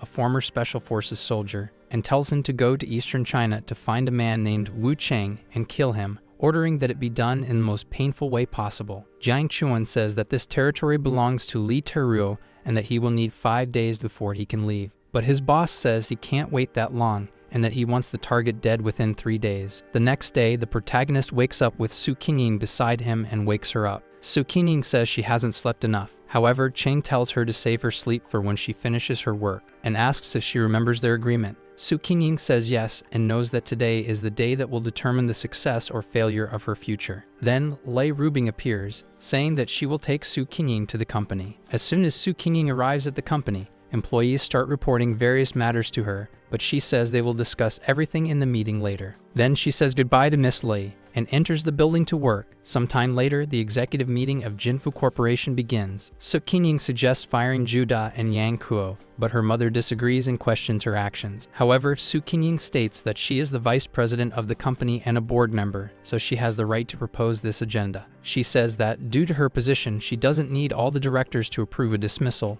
so she instructs that the employees be notified as soon as the meeting ends. Her mother asks what those two did wrong and demands a reasonable justification, arguing that it is the company's fault that this incident led to labor arbitration and that the resulting news will be significant for their reputation. However, the protagonist had arranged everything with Su Qingying beforehand, so she is prepared and says she has sufficient reason to fire them. She claims that 5 years ago, there was a major theft in the company's warehouse. It was their largest warehouse and had the most advanced security system. And despite all that, the warehouse was robbed. The outside world began questioning their security capabilities. This caused a drop in stock value, and the company's overall worth fell to 40 billion. By common sense, Zhu Da, the security director, should have been held accountable, but he didn't seem to care. This highlights a weakness in the company. That is why Su Qingying argues that Zhu Da must be fired to restore the company's value. Her mother agrees with this reasoning but asks why Yang Kuo should be fired. Su Qingying states that Yang Kuo doesn't even work at the company. He is listed as an employee but is actually just a private bodyguard, which is more than enough reason to dismiss him. Madame Su thinks that none of this really matters because she concludes that her daughter is simply looking for an excuse to rebel. So she instructs that all the directors be notified because she wants a meeting with them later that same day. At Lai's company, she asks why Cheng is there instead of with Su. He replies that for now he will just observe her actions and nothing more. Lai sees the protagonist drawing and asks what it is. Cheng responds that he is drawing her. He thinks that the photos taken yesterday must have been ordered by Ding Rulong and that he is probably preparing to act at any moment. Meanwhile, Cheng insists that he wants to make a drawing of Li Rubing, but she says she is busy with work and can't pay attention to him. The protagonist tells her that she can do whatever she wants and just pretend he isn't there. He is part of a group focused on sketches and drawings. In general, there are people in this group who just want to learn how to draw. But what interests the protagonist is that there is someone in the group who has a close relationship with Ding Rulong. That is why Cheng started doing this. He sends a photo of his drawing, which is praised by the other members. 40 minutes later, among so many compliments, even job offers start to appear. However, the person the protagonist is targeting has yet to make a move, until finally, the target takes the bait. This person holds a special position among Ding Rulong's women. The reason she has such a special position is that they have an illegitimate daughter together, and that child is now 14 years old. The person in question is the mother of the child, who asks the protagonist if he can help her daughter with her drawings. She believes that getting guidance from one of the best specialists is necessary because she has faith in her child's talent.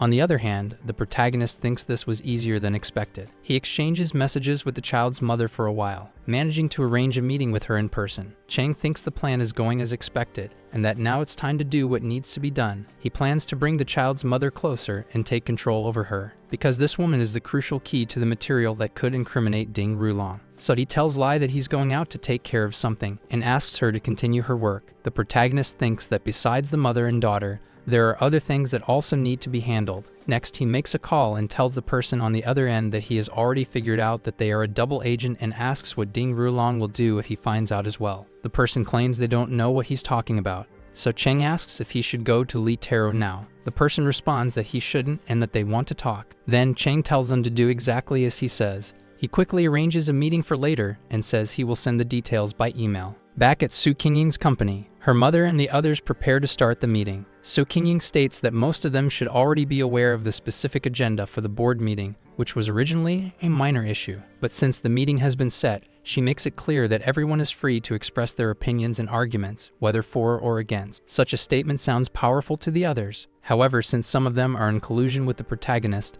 they already know what to do. So Qingying's mother praises her poise as a director, but still, she claims that the issue raised is not viable and will not pass. She argues in favor of the employees listed for dismissal, something that makes the board think she has a valid point. Soon, Madame Su believes her victory is assured, as she usually has the majority of the board on her side, and even her daughter hasn't argued against her. Some present comment that Madame Su's arguments make sense. However, Su Qingying says that endless discussion won't lead anywhere and suggests a vote on whether to dismiss the mentioned employees. Her mother can't believe she just did that, until she sees one of the board members voting in favor and thinks it's a miracle that he raised his hand. But soon after, more members vote in favor of the motion. Madame Su's sense of desperation escalates dramatically, because people she never imagined would do so are surprising her, including Chen Lei. She recalls that Chen Lei entered the company as a secretary and that Madame Su herself was the one who promoted her. Therefore, she expected at least some loyalty. But Su Qingying tells her mother not to interfere with the votes. Madame Su now finds herself cornered, and she no longer interferes with the voting. Previously, the protagonist had said that not everyone needs to speak because some just need to witness Su Qingying's assertiveness as a display of power, and they will naturally follow her. She remembers this and thinks she needs to be even more convincing, so she asks who else is in favor of the dismissal. Tang Dayang, the oldest in the group, had not yet voted, but after this he raises his hand. He is the brother of Madame Su's husband, which is why she is shocked by his vote. Her brother-in-law says that Su Qingying has grown and become a wise person. However, Madame Su is absolutely furious and disagrees with him. She then states that Su Qingying only has 9 votes and wants to see if her daughter will really cause problems. She asserts that the board requires 2/3 of the votes for major issues and 1/3 for minor issues. The current matter is a minor issue, and even though Su Qingying has half, she still needs 1 more vote. Su Qingying recalls that the protagonist warned her that the most important thing was not converting others, but making her mother back down, because that would define her victory or defeat. So Su Qingying asks her mother if she is sure about this. She tells her mother that she can vote against it since she is the president's wife, and everyone will listen to her. But she says this is not a personal matter. It concerns the company, and she hopes her mother will think clearly about what she is doing. Su Qingying asks how long her mother wants the family to be a joke in front of others. Hearing this makes her mother realize that if Su Qingying does not win this vote, it will cause a huge conflict within the Su family and split the board of directors into 2 opposing groups. This will create chaos within the company and lead to poor performance. The stock value will also drop, leaving no hope for Su Qingying to succeed in the company. And with internal conflicts, the company will go bankrupt and collapse. She feels torn about what to do, wondering what has happened to her family. Then the madam leaves the meeting room, without saying a single word. So Qingying continues the vote, asking who else will support her. She then sees that everyone present has agreed. So Su Qingying concludes the meeting, knowing that from this moment on, both the Su family and the Jinyu group will completely change. After the meeting, Yu Fu calls the protagonist and invites him to lunch. Cheng asks if there is a problem with Boss Lu. He responds that there is and that he needs help with a few things. The protagonist realizes that it is still early for his meeting with the double agent, so he decides to accept the invitation. Later, he arrives at the meeting location and meets with Lu Guangnian. The man shows a wound on his head and says that when he tried to reconcile with his first love, she threw a cup at him and kicked him out. Then he asks if the protagonist can help. Cheng tells him not to rush, as the situation will be resolved gradually and everything will be fine. Lu Guangnian worries that he won't be able to turn things around. Then Cheng asks what exactly he did. He says he went to see the mother of his child, bought her a bouquet and jewelry, and even purchased a Ferrari for their son. The protagonist says that this gives the impression that Yu Fu is trying to buy her, which might come across as bribery or something similar. The woman told Lu Guangnian that she did not want to see him and promised to move again to get away from him for good. Lu Guangnian asks the protagonist what he should do. Cheng says there are 2 options. The first is to start with the child, which may take some time, but for the sake of their son, the mother will gradually forgive him. The second option can be resolved quickly. So Cheng asks which one Lu Guangnian prefers. He chooses the second and asks what he should do. Lu Guangnian says that if it is about money, he can transfer whatever is needed right away, but Cheng tells him that not everything is about money, and explains that the method involves Lu Guangnian enduring some suffering, to which he responds that he is willing. Then the protagonist tells him that if he can be ruthless and set aside his pride, they can proceed. Sometime later, after receiving all the instructions, the protagonist sits in a monitoring room, watching Lu Guangnian. The man goes to his beloved's house, but she refuses to answer the door. Lu Guangnian insists on seeing her, claiming he has something important to say. Ma Hufang says she doesn't want to hear anything from him and tells him to leave her house. Mr. Liu says he brought food with him, the same kind they used to eat in the past. But in anger, she throws the food away, declaring that she doesn't want anything he offers. Liu tries to pick the food up from the ground until his son appears and tells him to leave at once. Ma Hufang tells her son to stay out of it and go back inside. After half an hour of arguing, some security guards arrive and say that both of them are disturbing the entire neighborhood and advise them to take their discussion indoors so as not to bother others. However, Ma Hufang speaks up, declaring that they are not a family and asking the guards to remove the man from her property. The guards try to escort Lu Guangnian away, but he insists that she is his wife and refuses to leave. In the midst of the argument, Lu Guangnian insults the guards and pushes one of them. Because of this, they get angry and begin to retaliate. Lu Guangnian insists on staying, claiming that he will only leave if he is carried out dead. From a distance, the protagonist admires his performance and looks forward to what will happen next. After this, Lu Guangnian's son speaks up in his defense, as he does not like seeing his father being beaten right in front of him. Then Ma Hufang herself shouts, telling everyone to stop fighting. Then she tells Lu Guangnian to get up, and even holds his hand. Back to the protagonist, he thanks the guards for their cooperation, praises their work, and thinks that the outcome was exactly as expected. The guards say that if the couple has another argument, they can make the experience even more realistic. However, the protagonist says it won't be necessary anymore and wants to let Liu act on his own now, because Cheng has other matters to handle. On the way to the meeting, the double agent calls the protagonist and asks if he is going to show up or not. Cheng says he will arrive soon. A few minutes later, he reaches the location and sarcastically apologizes for making him wait. The double agent, Meng Junhao, had been waiting for him, accompanied by his security team. Cheng asks if Meng really wants his subordinates to hear what he has to say about his secrets. Irritated, Meng asks who the protagonist really is. Immediately, Cheng tells him to calm down because he dislikes this hostile behavior and prefers to have a civilized conversation. Then Cheng calls his brother-in-law. As soon as the double agent hears Li Ruotei's voice, he realizes that the protagonist is his brother-in-law, which matches the rumors he had heard. Ruotei asks if the protagonist is having trouble. Cheng says there is a traitor among them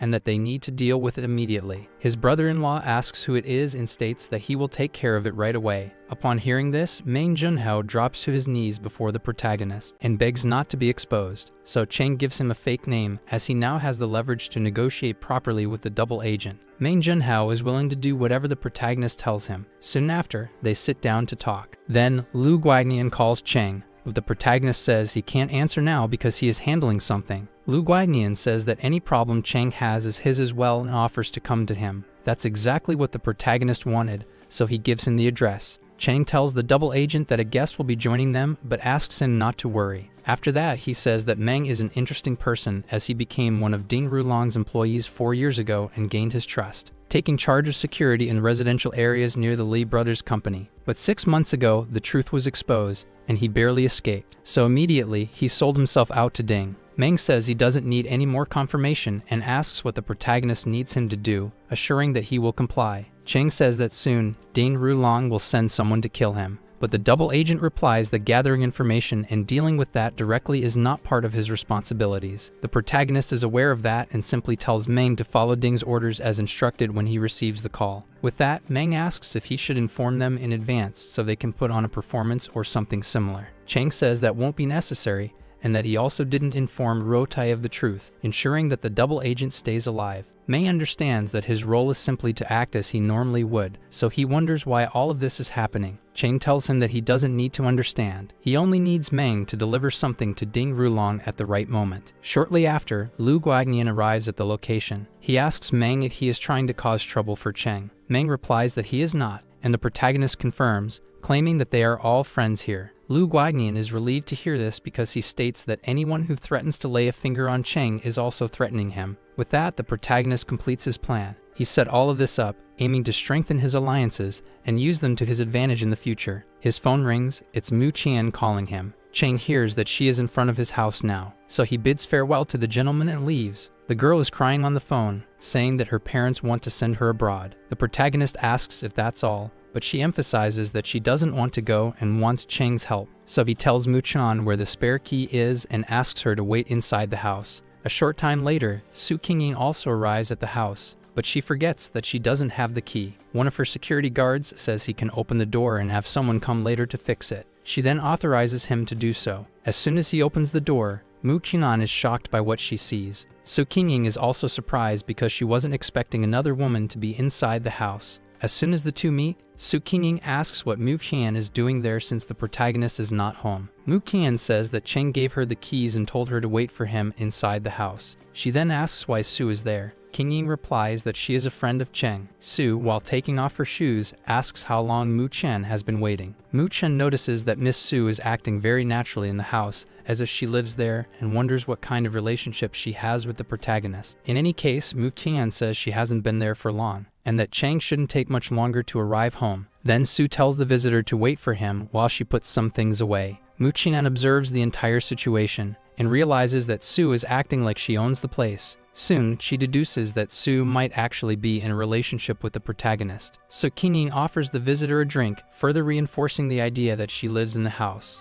Then, being as direct as possible, Mu Qian asks if Miss Su has ever slept with the protagonist. Instead of answering, Su asks the same question to her, making Mu Qian think that Su is dodging the question. While Mu Qian sees Su as a rival due to her reputation and beauty, Su sees her only as a fleeting romance for the protagonist. She asks when they last met. Mu Qian replies that it was a few days ago. Su Qingying says that she can then consider her part of the family and claims that the two will get along well. Meanwhile, Cheng gets stuck in a traffic jam and only arrives home after nightfall. As soon as he opens the door, he smells food and asks if Mu Qian knows how to cook. However, what he sees is the two girls setting the dinner table. Su Qingying says he arrived just in time and asks Cheng to wash his hands for dinner. This surprises everyone, but Cheng actually likes the idea of having Mu Qian as part of the family. She asks why Su acts as if they are married. The protagonist tries to dodge the question, but Mu Qian insists on an answer, until Su tells them not to argue and to just come to the table. Mu Qian realizes that, without noticing, she is already being treated as a younger sister by the couple.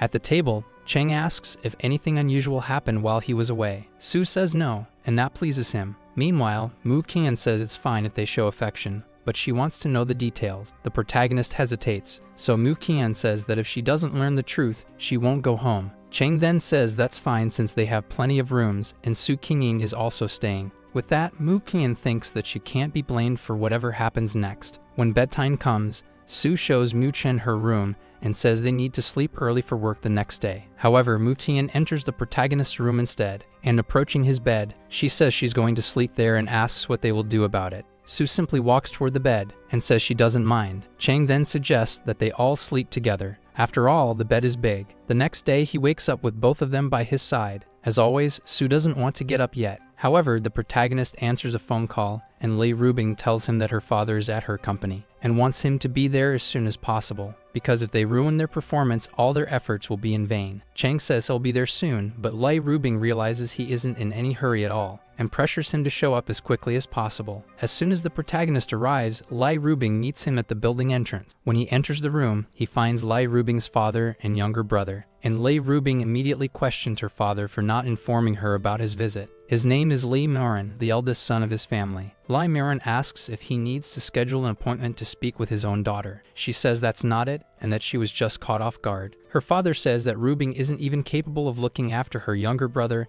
and that after so many scandals, he can't even come to Donghai. Rubing says that's not her fault, and her brother tries to intervene, saying that they've only just reunited and shouldn't start arguing. Rubing says her brother is right, so she stops arguing with her father. Then she introduces the protagonist as her boyfriend. After that, she tells Wu Cheng that he can address her father informally and use the proper title once they are married. But Rubing notices that her father's expression is very serious, and her brother is also not in a position to help her. Li Miran becomes even more alarmed after arriving in the city and asks if his children were planning to lie to him about this relationship. Ruotei says he has already researched everything possible about the protagonist and confirms that it is all true. However, his father says he doesn't believe him and insists that the real Wu Cheng should be dead, meaning the one standing before him must have taken his place. After seeing the documents his father presents, Ruotei says that's impossible since he personally verified everything. Then, Li Miran states that only one possibility remains. Just like before, this is another fake relationship,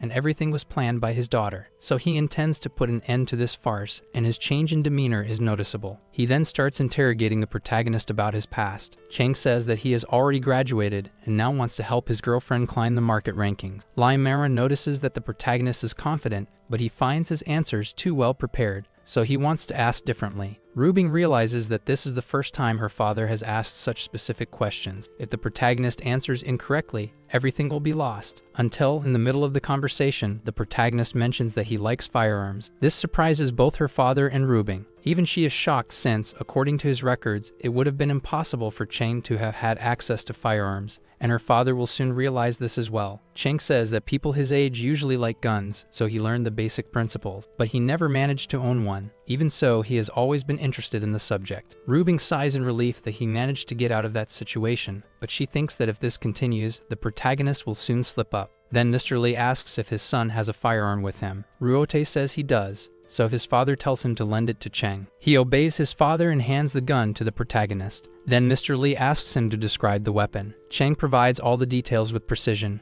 proving that he wasn't joking when he said he understood the subject. Rubing knows that her father was in the military and assumes that the protagonist is trying to establish a connection with him through a common interest. Meanwhile, the protagonist states that, based on the weight, this pistol should have 6 rounds. Then he removes the magazine, and as he said, there were indeed 6 bullets inside. Rubing thinks that if someone can determine the number of rounds just by weight, it means their familiarity with firearms is not just from magazines or the internet. This means Chang is indirectly admitting that he lied about never handling a firearm. Her father believes the protagonist is trying to prove that he is not just an ordinary person through his skills, and through that, proving that he is worthy of dating his daughter and protecting her. But there is a bigger problem. Her father questions why Rubing is dating someone so unknown and wonders what the real purpose behind it is. Then he says that Chang is indeed very skilled. The protagonist feigns modesty, saying he is not that impressive and that he doesn't know how Lai Rubing ended up dating him. And then he asks to speak with her father alone, something Rubing doesn't think is a good idea. She doesn't want to be left out of this conversation,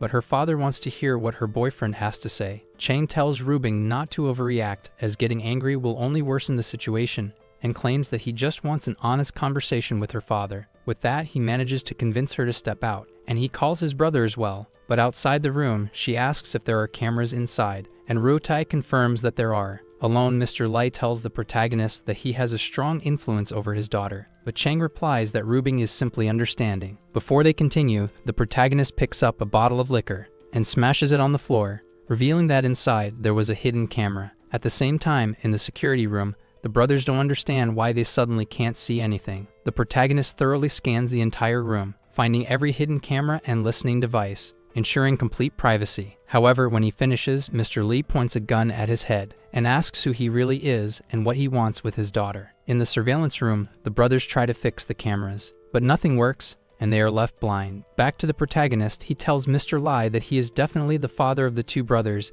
given that both of them pointed a gun at him. However, he confidently states that the gun is not loaded. Lai Maron places the gun on the table and says that, despite being young, Chang is brave. Then he confirms that the protagonist was right and asks what his true intentions are. Chang says that he genuinely loves his daughter and wants to marry her, as well as build a family together. Lee Maron realizes that the protagonist has no fear of offending him and isn't worried about any kind of retaliation, so he tells Chang to get straight to the point. The protagonist says that Mr. Lee cares more about the family's interests above all else, which is why he didn't oppose his daughter's marriage to Ding Rulong, even knowing who he really is. He asks if he isn't afraid that one day Rubing will become so angry that she will seek revenge. Lai Maron doesn't like being lectured and becomes deeply irritated with the protagonist. Outside, Rubing squirms with curiosity about how the conversation is going and moves to the next room, hoping to overhear something. However, her plan doesn't work, and Ruotai tells her that he used the best soundproofing materials when constructing this place. Back in the conversation, Chang says that Ding Rulong is completely paranoid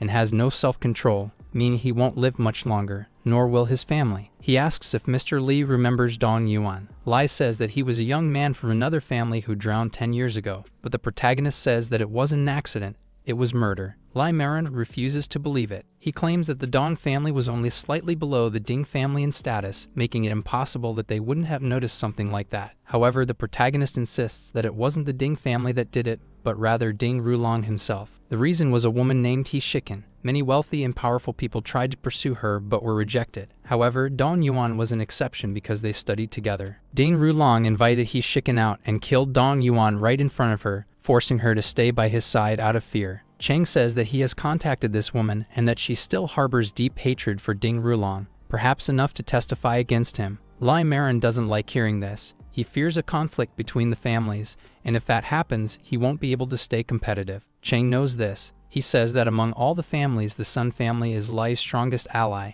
and since his daughter isn't married, the partnership with the Ding family can still be changed. This makes Lai Marin think that the protagonist was sent by another family to destroy the alliance he'd planned. On the other side, Ru Bing is considering drilling a hole in the wall to hear something. However, her brother warns that they will hear the sound of the drill, so she tells him to think of another solution quickly. But Ruotai can't come up with anything. Back to the protagonist, he says that he only wants what's best for Ru Bing and her family, even suggesting someone from the Dong family as a business partner for Ruotai. Lai Marin says that a marriage alliance would already be difficult, and the two families don't even trust each other, so such a partnership wouldn't work. However, the protagonist says that he can resolve this issue and that within a week, he will present results. At that moment, Lai Marin realizes that Chang isn't joking, but he also thinks that this isn't the best time to align with the Ding family. So he asks Chang what his real objective is. Chang responds that he wants to see Ding Rulong dead because he cares deeply for Ru Bing and will do anything to protect her from any danger, even if it means killing if necessary. Then Lai Marin asks if he has any damaging information about the Wei family. Chang responds that he does and says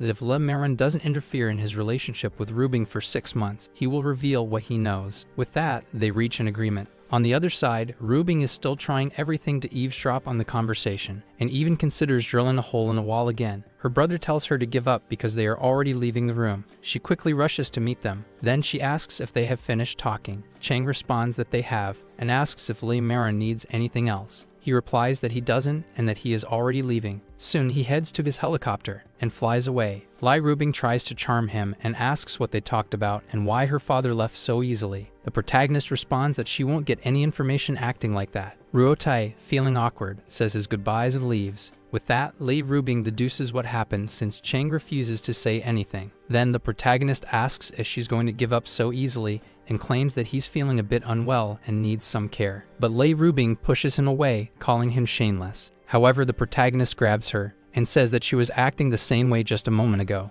Lai Ru Bing tries to play hard to get, but the protagonist knows her too well. Chang asks if she is jealous and says that he only gave her father some information that could bring down Ding Rulong, along with discussing the Wei family. After bringing Lai Ru Bing up to speed on the details, she thinks that if the Dong family's bomb goes off, even more people will want to kill Ding Rulong. Feeling satisfied, she asks if the protagonist wants a reward. Chang asks if she plans to do it right there since there might be people watching. Lai Ru Bing says he can refuse, but she knows that Chang is truly in love with her. However, the protagonist says the same about her, which only benefits him. Despite her pride, Lai Ru Bing admits she is in love with him, saying that the protagonist meets all her standards, especially with his displays of power. But she insists that even though she is in love, she will not become a docile little kitten, and she claims that it is the protagonist himself who should be the one to act docile around her. Chang, however, wishes her luck with that, and says that if she wants to reward him, she can give him a back massage. Lai Ru Bing says she will if he begs, but Chang refuses and says he will ask someone else. Immediately, Su Qingying is the first person who comes to her mind. However, the protagonist says that Su is busy with work and that he will ask someone else.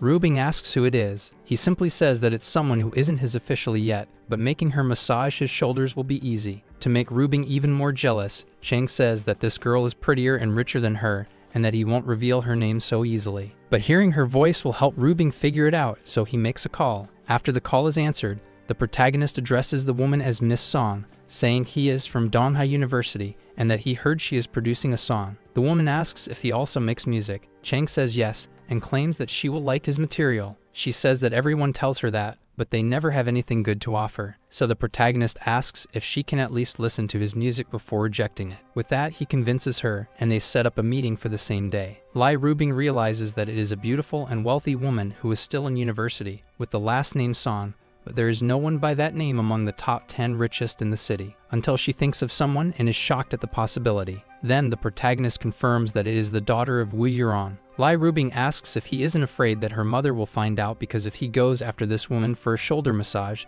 it will definitely cause trouble. She also says that Wu Yurong is a personal example. She is the wealthiest person in the city and the eldest daughter of the owner of Senlin Clothing Company. After her divorce, she fought and completely destroyed her ex-husband to gain custody of her daughter and even eliminated him with her power, earning the nickname Black Widow. Chang knows this, and he also knows that she was once the most beautiful woman in the city in her youth. Lai Rubing tries to convince him not to do this, saying that he is being reckless. She says that if Chang just wants a massage, he can stop by her house later, but she asks him not to go after Wu Yurong's daughter. However, the protagonist states that the massage is just an excuse. Lai Rubing asks what he really intends to do, but Chang tells her not to think about it and that he won't do anything dangerous. Then he says goodbye and heads to the meeting. After arriving at the arranged location, the protagonist meets Song Xuan. They greet each other, and she asks if Chang would like something to drink. He says no and that he just wants to show her his music. Then he asks if she has paper and a pen. Song asks why, and he responds that it's to write the lyrics, because he claims to have everything memorized. She wasn't expecting that,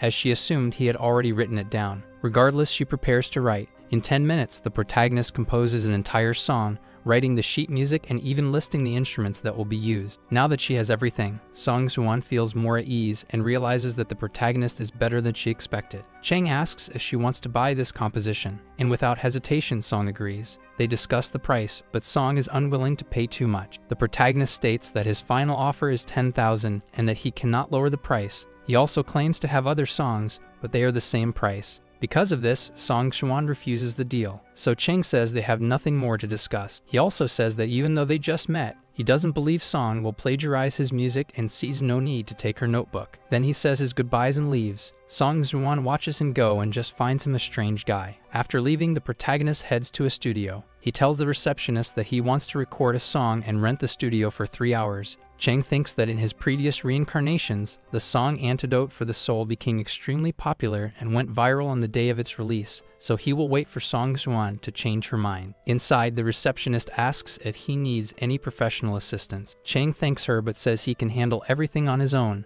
After 3 hours, he finishes the recording and now only needs to upload the song online. When he picks up his phone, Su Qingying says she hasn't been able to reach him all this time and was worried. Chang asks what happened. She replies that Mu Qian is starting her internship at Golden Blessing Group and will no longer need to leave the country to study. He thanks Su for the help, and she tells him she won't be able to meet him today. However, the protagonist says he is also busy and agrees to see her another day. On his way home, the protagonist notices another car following him. He realizes the car has no license plate and must have been sent by Ding Rulong. Even so, Chang only thinks about uploading the song today and doesn't want to waste time. So he accelerates, leaving the pursuing car behind. Once home, he decides that his stage name will be Chenwu, simply his name reversed. That way, Song will know the song is his. After posting it, all he has to do is wait for the views to roll in. The next morning, Chang wakes up and wants to check the results of his song. However, he notices something strange. The flower vase has been moved, and the cushion is positioned differently than before. He realizes that he hadn't paid much attention yesterday, but someone must have entered his house and planted cameras and listening devices. However, instead of removing them, he decides to use them to his advantage. Chang calls Lai Rubing and says he needs to talk about Song Xuan,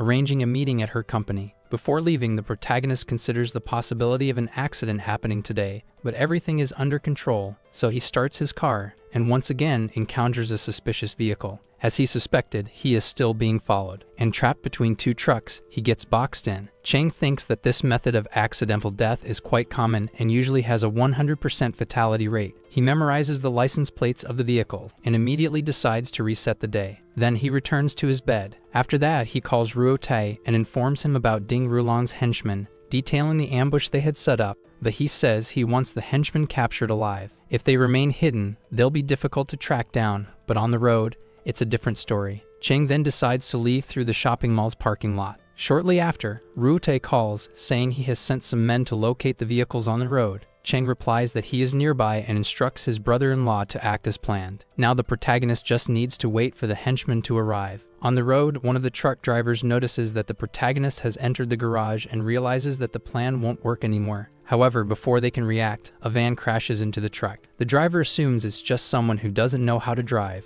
Little does he know what's coming next. Later, the entire gang of henchmen is captured. Jiang Chunwen, their leader, receives this information and orders them to proceed with Plan B. He wants the protagonist dead by the end of the day. Ding Rulong's informant increases the bounty on the protagonist's head and instructs them to leave no traces behind. Chang calls his brother-in-law and tells Ruo Tai to find a crowded place and wait for him there. After hanging up, Chang enters his girlfriend's company and notices that the security camera is damaged, immediately realizing that the henchmen have been there as well. He then heads to her office and finds several henchmen waiting for him. Before the protagonist can step out of the elevator, they rush at him wielding knives, but the protagonist is a close combat expert. With ease, he disarms the men and knocks them unconscious, taking down one henchman after another. The more of them that show up, the more the room fills with men. Even so, the protagonist doesn't back down. On the contrary, he defeats them all. Meanwhile, Lai Rubing runs through the company searching for the protagonist, until she discovers that he is in the elevator and rushes to meet him. As soon as her security team opens the elevator doors, they are met with the sight of bodies sprawled on the floor. Lai Rubing is overwhelmed with worry, but she is stunned to see the protagonist still standing. Lai Rubing finally finds the protagonist, and she sees that he is all battered. Immediately, she becomes worried and runs to him. Chang tells her not to hug him, or she'll get dirty too. Lai Rubing says that if he can still talk, then his injuries must not be too serious. Even so, she wants to take him to the hospital. Chang says it's not necessary, but she insists, pointing out that he is covered in blood and asking if he is in pain. The protagonist says he isn't hurt and laughs, claiming that Lai Rubing is just using this as an excuse to touch him. She asks if he really fought all those men and didn't get injured. Chang says yes, that he just got a little dirty. But before taking a bath, he needs to do something, so he picks up one of the thugs' phones and takes a picture of them lying on the ground. After that, he calls their leader and asks if he has seen the picture he just sent. The leader asks what the protagonist is doing. Chang simply tells him to send this photo to Ding Rulong and let him know his days are numbered. After that, Chang tells one of the company's security guards to call an ambulance for the owner of that phone. Then he tells Lai Rubing that in 2 days, he will have to leave the city and head south. She asks if the protagonist is planning to kill Ding Rulong. Lai Rubing kisses him and tells Chang not to do it because she fears for his safety. Chang simply says that kissing her like this isn't satisfying and suggests they go home to do something better. Somewhere far away, Song has just listened to the #1 song on the internet. All the comments are positive, and even professional singers are praising it. But what's most shocking is that she recognizes it as Wu Chang's song. Her friend asks why she copied the sheet music. Song completely ignores her because she wants to talk to the protagonist immediately. At Lai Rubing's house, she sees Chang's phone ringing and assumes it's Ding Rulong, so she answers, ready to threaten. However, Song says she just wants to talk to Wu Chang about something important. Lai Rubing says she will pass along the message. Then, Song realizes this must be his woman, apologizes, and says she only wants to discuss the song and nothing else. Since Lai Rubing doesn't know anything about it, she is confused. Then, Song Zuan asks if she is really his wife and how she doesn't know about the song. The fact that the girl is doubting her annoys her, so she knocks on the bathroom door, telling Chang that he has a call to answer. The protagonist picks up and says he can talk to Song later, but right now, he is busy. Then he explains to Lai Rubing about the song, saying that Song just wants to buy it. Lai Rubing says he truly is a talented man, and teasing him,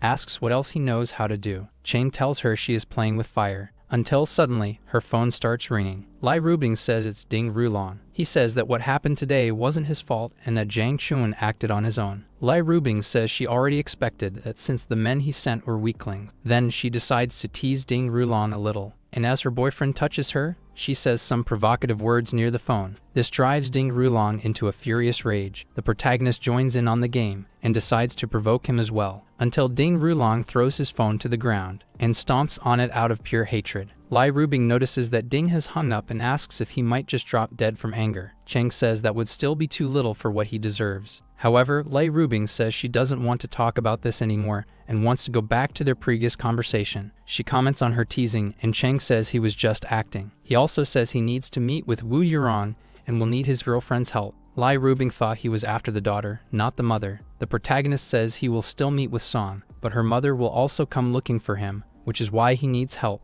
While they are talking, out of nowhere, Ruotai enters. He immediately apologizes for what happened and feels guilty that his brother-in-law was ambushed by the thugs. He offers to help with anything needed. Lai Rubing says she knows exactly what her brother is planning, so she warns him not to do anything stupid. Ruotai says this wasn't the first ambush, and next time it could be the last. That's why he wants to do something to prevent it. Then, Lai Rubing says that the protagonist should persuade him not to do it, so Chang asks if Ruotai left the guy from earlier alive. He replies that he does, and then the protagonist says he will talk to him alone. Ruotai asks if Chang has doubts about whether this man is connected to Ding Rulong. He responds that he does, and when he talks to him, he wants Ruotai nearby, but he makes him promise his sister that he won't do anything reckless. Ruotai says that if it's to kill Ding Rulong, he will follow whatever his brother-in-law commands. Now that this is settled, Chang says he will talk to them later, as he has something to take care of now. At the meeting place with Song Juan, he approaches the young woman. Song was already waiting for him, and the two sit down to talk. Song asks if Chang's family runs a small restaurant. He says yes.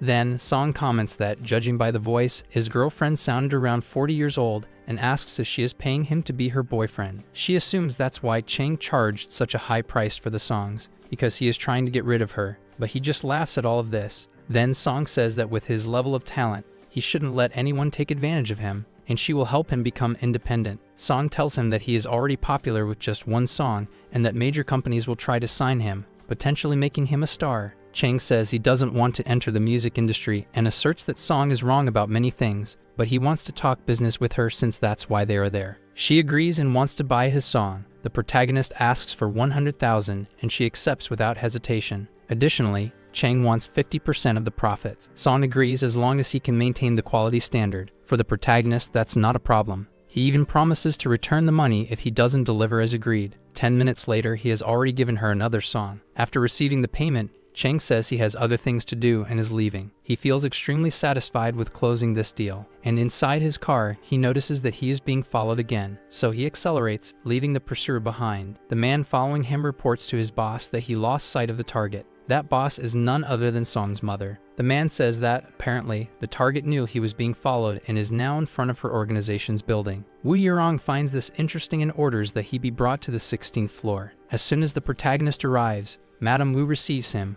along with a bodyguard, a former Special Forces member. The protagonist asks Wu Yurong if it isn't a bit rude to welcome him like this. She says that although she doesn't know his intentions, she asserts that he is the one being impolite. Either way, she dismisses the security guard, who, before leaving, warns the protagonist not to do anything reckless. After that, Wu Yurong gets straight to the point and asks him what his intentions are with her daughter. The protagonist simply asks if she really cares that much about a daughter that another woman gave birth to. He says he knows that Wu Yurong was forced by her family to marry young and only agreed under the condition that after becoming a mother, her family would no longer control her. After the wedding, she kept a knife under her pillow and made her husband sleep in separate rooms, using the knife every time he tried to reproach her. During the day, she claimed that she did it because she didn't want to ruin her appearance or show weakness, so her husband had no reason to be angry. She created a situation where she could accept her husband as long as he gave her time, so that someone else could help her have a child. However, the unexpected outcome was that after Song was born, she simply didn't get what she wanted and started a war with her husband. The rest is history. Wu Yurong finds it odd that the protagonist knows all of this but claims she doesn't care if he talks about it to others. Now she wants to talk about her daughter and warns that even though she is not her biological mother, she will do everything to prevent any harm from coming to her. The protagonist says that he is not focused on her daughter, but rather on her, as he has some ideas in mind. Wu Yurong comments that young people today are bold and asks what kind of ideas he has in mind. Chang, even though he is being audacious, says that she is very cautious, especially with men, and claims that he had no choice but to approach her through her daughter. With this, Wu Yurong asks the protagonist if his girlfriend knows what he is doing. He states that she does, and that he keeps her informed about everything. Since that's the case, now that they are face to face, Wu Yurong wants to discuss these complicated ideas he has about her. The protagonist gets straight to the point and says that Ding Rulong wants to kill him. Wu Yurong asks what that has to do with her. Chang says that he will kill Ding Rulong first and wants to warn her to withdraw her money from the Chuanhang funds as soon as possible. She still doesn't understand the connection between these matters, so Chang explains that all of Senlin Group's businesses are tied to them, and the protagonist claims responsibility for this.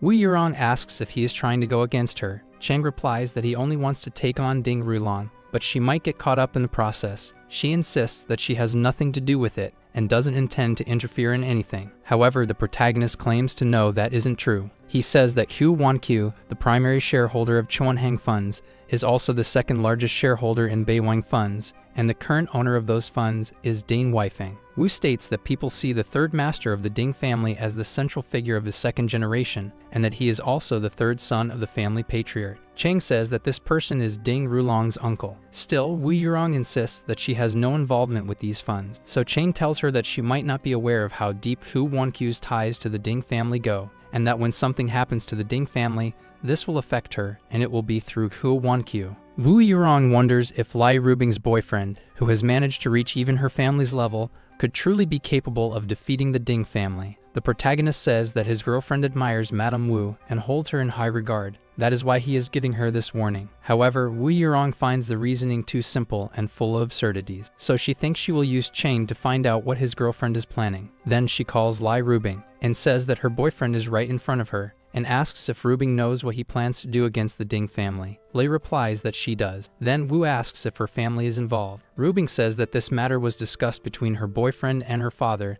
and she didn't interfere. This makes Wu wonder what kind of influence the protagonist has over the Li family. Regardless, she ends the call and offers the protagonist a drink. He then accepts some wine. Wu Yurong quickly grabs one of her bottles and pours 2 glasses of wine so they can drink together, because she intends to extract more information from him. For half an hour, Chang explains in detail what is at stake between Ding Rulong and Tong Yuantao. After that, Wu Yurong offers more wine and says she will choose a special one this time. However, she loses her balance in her high heels and was about to fall to the ground with the bottle in her hand, but the protagonist quickly catches her and the bottle. Wu Yurong apologizes for her clumsiness. However, Chang reassures her. She says that she drank more than she should have, her face flushed near the protagonist. Chang knows that even though she doesn't trust men, she still has desires, much like Lai Rubing, but she wants a powerful man by her side. To win her over, there is one very important prerequisite: physical contact. And now that the condition has been met, the rhythm is in the protagonist's favor. He then says that since she is drunk, they can continue the conversation another day. But Wu Yurong insists that he stay, saying she is happy to have met him, and claims that they are not finished talking. Wu Yurong complains that her heels are bothering her, so she decides to take them off and go barefoot. However, with his sharp instincts, Chang picks her up in his arms, saying that the floor isn't clean and is too cold for bare feet. Wu Yurong realizes that he picked her up on purpose, and she has never met a man as bold as him in her 40 years.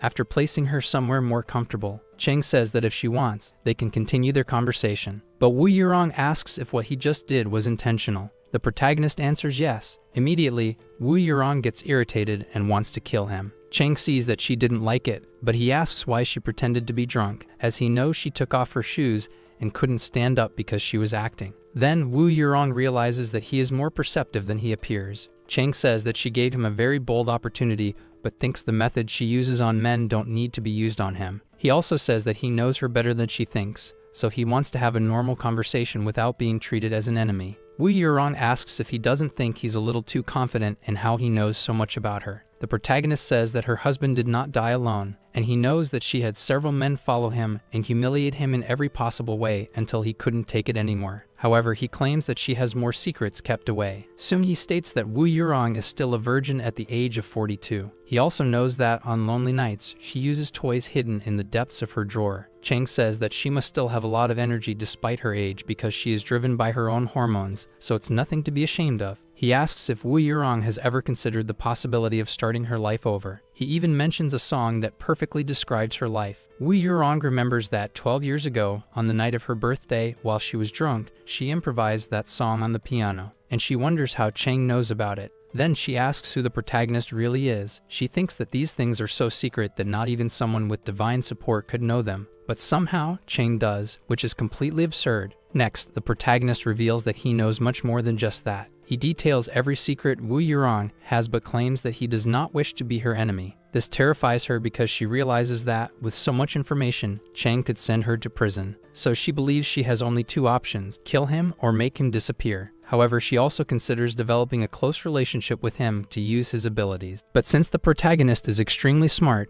making him disappear would be very difficult. So there is only one option left. Wu Yurong looks him up and down and concludes that Chang actually has quite a good appearance. Then she says that if they are not enemies, they can discuss what really matters, and she asks if he truly wants to eliminate the Ding family, stating that it will not be easy to do so. Chang says that he hopes to have her by his side in the game and that it will not only affect her but also elevate her career. Wu Yurong says that he held her in his arms and asks if Miss Lai doesn't feel jealous. He replies that she doesn't because Rubing is not an ordinary woman. For Madame Wu, this is not surprising, as she recognizes Miss Li's reputation. She then thinks that taking the next step would not make her seem like an intruder in their relationship, and if Lai Rubing doesn't care, she won't either. After that, Wu Yurong makes up her mind and invites him to her house for tea and to cure their hangover. The protagonist says that if she wants, he is willing to go. Upon arriving at her house, she asks how much time he has available today. Chang replies that he has plenty of time. Wu Yurong wastes no time and kisses him as soon as they enter the apartment. Chang says that this kind of thing should be done by a real man, and asks if she doesn't mind doing it right at the door. She responds with another kiss, but the protagonist tells her to take it easy, since he already mentioned that he has plenty of time. Then he picks her up once again and carries her to the bed, saying that they will take all the time they need. Wu Yurong grabs him by the neck and says that Chang will have to work hard to satisfy her. After spending the night there, early in the morning, Madame Wu's daughter arrives home, and upon seeing an extra pair of shoes, she immediately worries about her mother. Wu Yurong wakes up and notices Song's arrival, so she tells Chang to hide. Then her daughter opens the bedroom door and finds her mother lying in bed. Song says she thought a thief had broken into their home,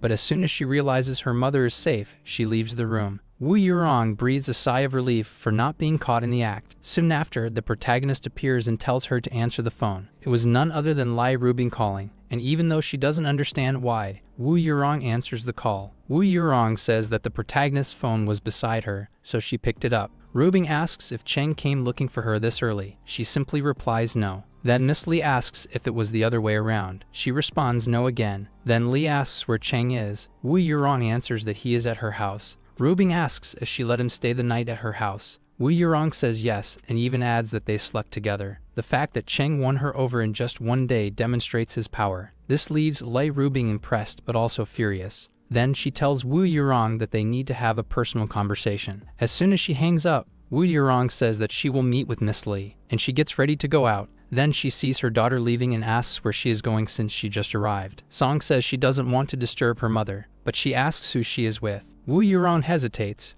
but her daughter says that even though it is awkward, it is better to meet her companion now than to leave it for later. However, she says that if her mother is uncomfortable with it, they can wait for another occasion. 40 minutes later, Lai Rubing arrives at Wu's house and comes face to face with the protagonist. She says that Chang is truly surprising. He thanks her and asks if she is jealous. Rubing says she knows his charms. However, she asks him not to make her angry, at least for a day. Then the protagonist surprises her again and says that he loves her. She wonders why Chang said that out of nowhere. She almost loses control and thinks she will have to stay calm. Then she asks who else he has said that to. Chang insists that he has only said it to her. Because of this, Lai Rubing says that she loves him too. He then hugs her, but Lee asks if Su Qingying won't cause problems if she finds out. Chang assures her that she won't and that it won't be a problem. Then he says he will go home and leave the two to talk alone. Shortly after, Wu Yurong appears. She asks if she made Miss Lee wait too long. However, Rubing gets straight to the point and says that both of them are busy, so she doesn't want any unnecessary arguments. After that, she demands that Wu Yurong kneel and apologize. Wu Yurong doesn't understand and asks why she should apologize. Lai says that she slept with her boyfriend and didn't even bother to explain. Wu Yurong asks if that was really necessary. She also says they were just enjoying the moment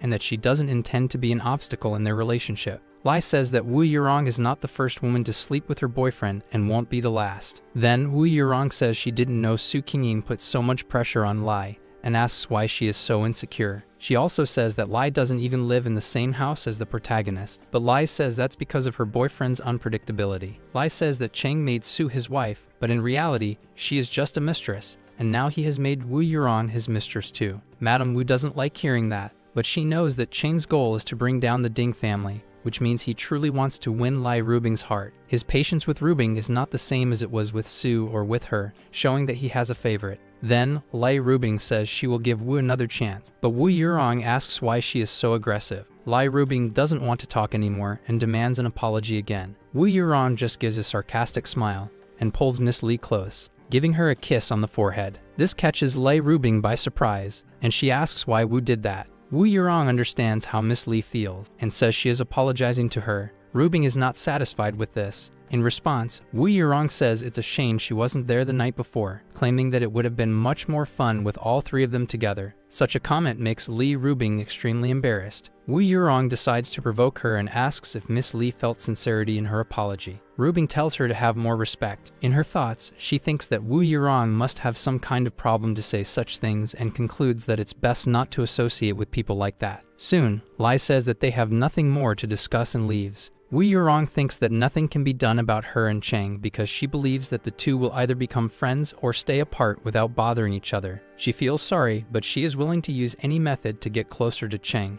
After all, she has fallen in love with him. Then Rubing calls her boyfriend and tells him to look for more normal women from now on. Chang asks what happened between them. Rubing replies that Su Qingying is a bit strange, but Wu Yurong is beyond normal weird, and she won't talk about it anymore. Soon, Chang concludes that Wu Yurong handled things well and didn't let Lei Rubing gain the upper hand. Then he concludes that the two will not provoke each other anymore, as Rubing is capable of acting regardless of the consequences, and Wu Yurong also wants a bit more of him. Still on the phone, Rubing says that something bad happened. Old Dao has escaped. Ruotai went to the hospital and asked how that man dared to cause trouble in his territory. He becomes furious when he sees the man who tried to kill his brother-in-law, and he asks how many people Dane Rulon assigned to this plan. But the man refuses to answer. Soon, Ruotai threatens to shoot him in the head. However, he is warned that the protagonist wants to interrogate this man and needs him alive. Ruotai realizes that he really cannot kill him now, so he decides to step outside for a smoke and cool his head. But that was his mistake, because the thug took the opportunity to escape, and Ruotai realizes that he fled through the window.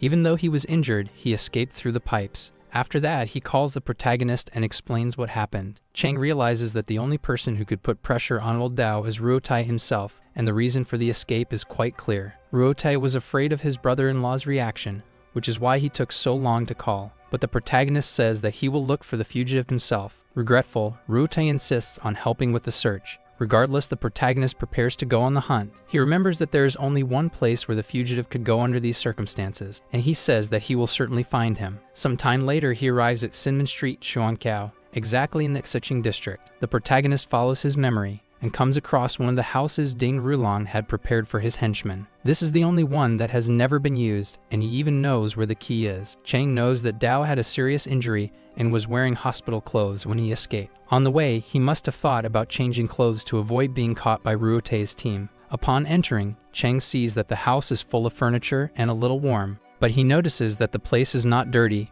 meaning someone must be keeping it clean. Since the house appears to be inhabited, no one would suspect that there aren't actually people living there. And looking around, Chang thinks that everything he needs is there, until he starts searching through some things and finds a cushioned armchair where a locked briefcase was stored. When he tries to open it, he realizes that it has a security mechanism. But in his 1,000 years of experience, he has learned how to open briefcases like this, and inside he finds something like documents, money, and cell phones, as well as other cases containing weapons and ammunition. Since these things are here, the fugitive will certainly show up. With that, he calls Ruotai and asks him to request an ambulance from the hospital to be sent to his location. 2 minutes after hanging up, Old Dao appears at the house, thinking that he is finally safe. However, he quickly realizes that someone else is there. He swiftly grabs a knife, but the protagonist appears and restrains him. Still weakened, Dao is unable to escape. He is surprised to see Chang. Dao knows that he won't be able to fight him since he is too injured for that, and even when he was in good shape, he couldn't defeat him. Chang tells Dao to calm down because if he had wanted to kill him, he would have done so in the elevator earlier.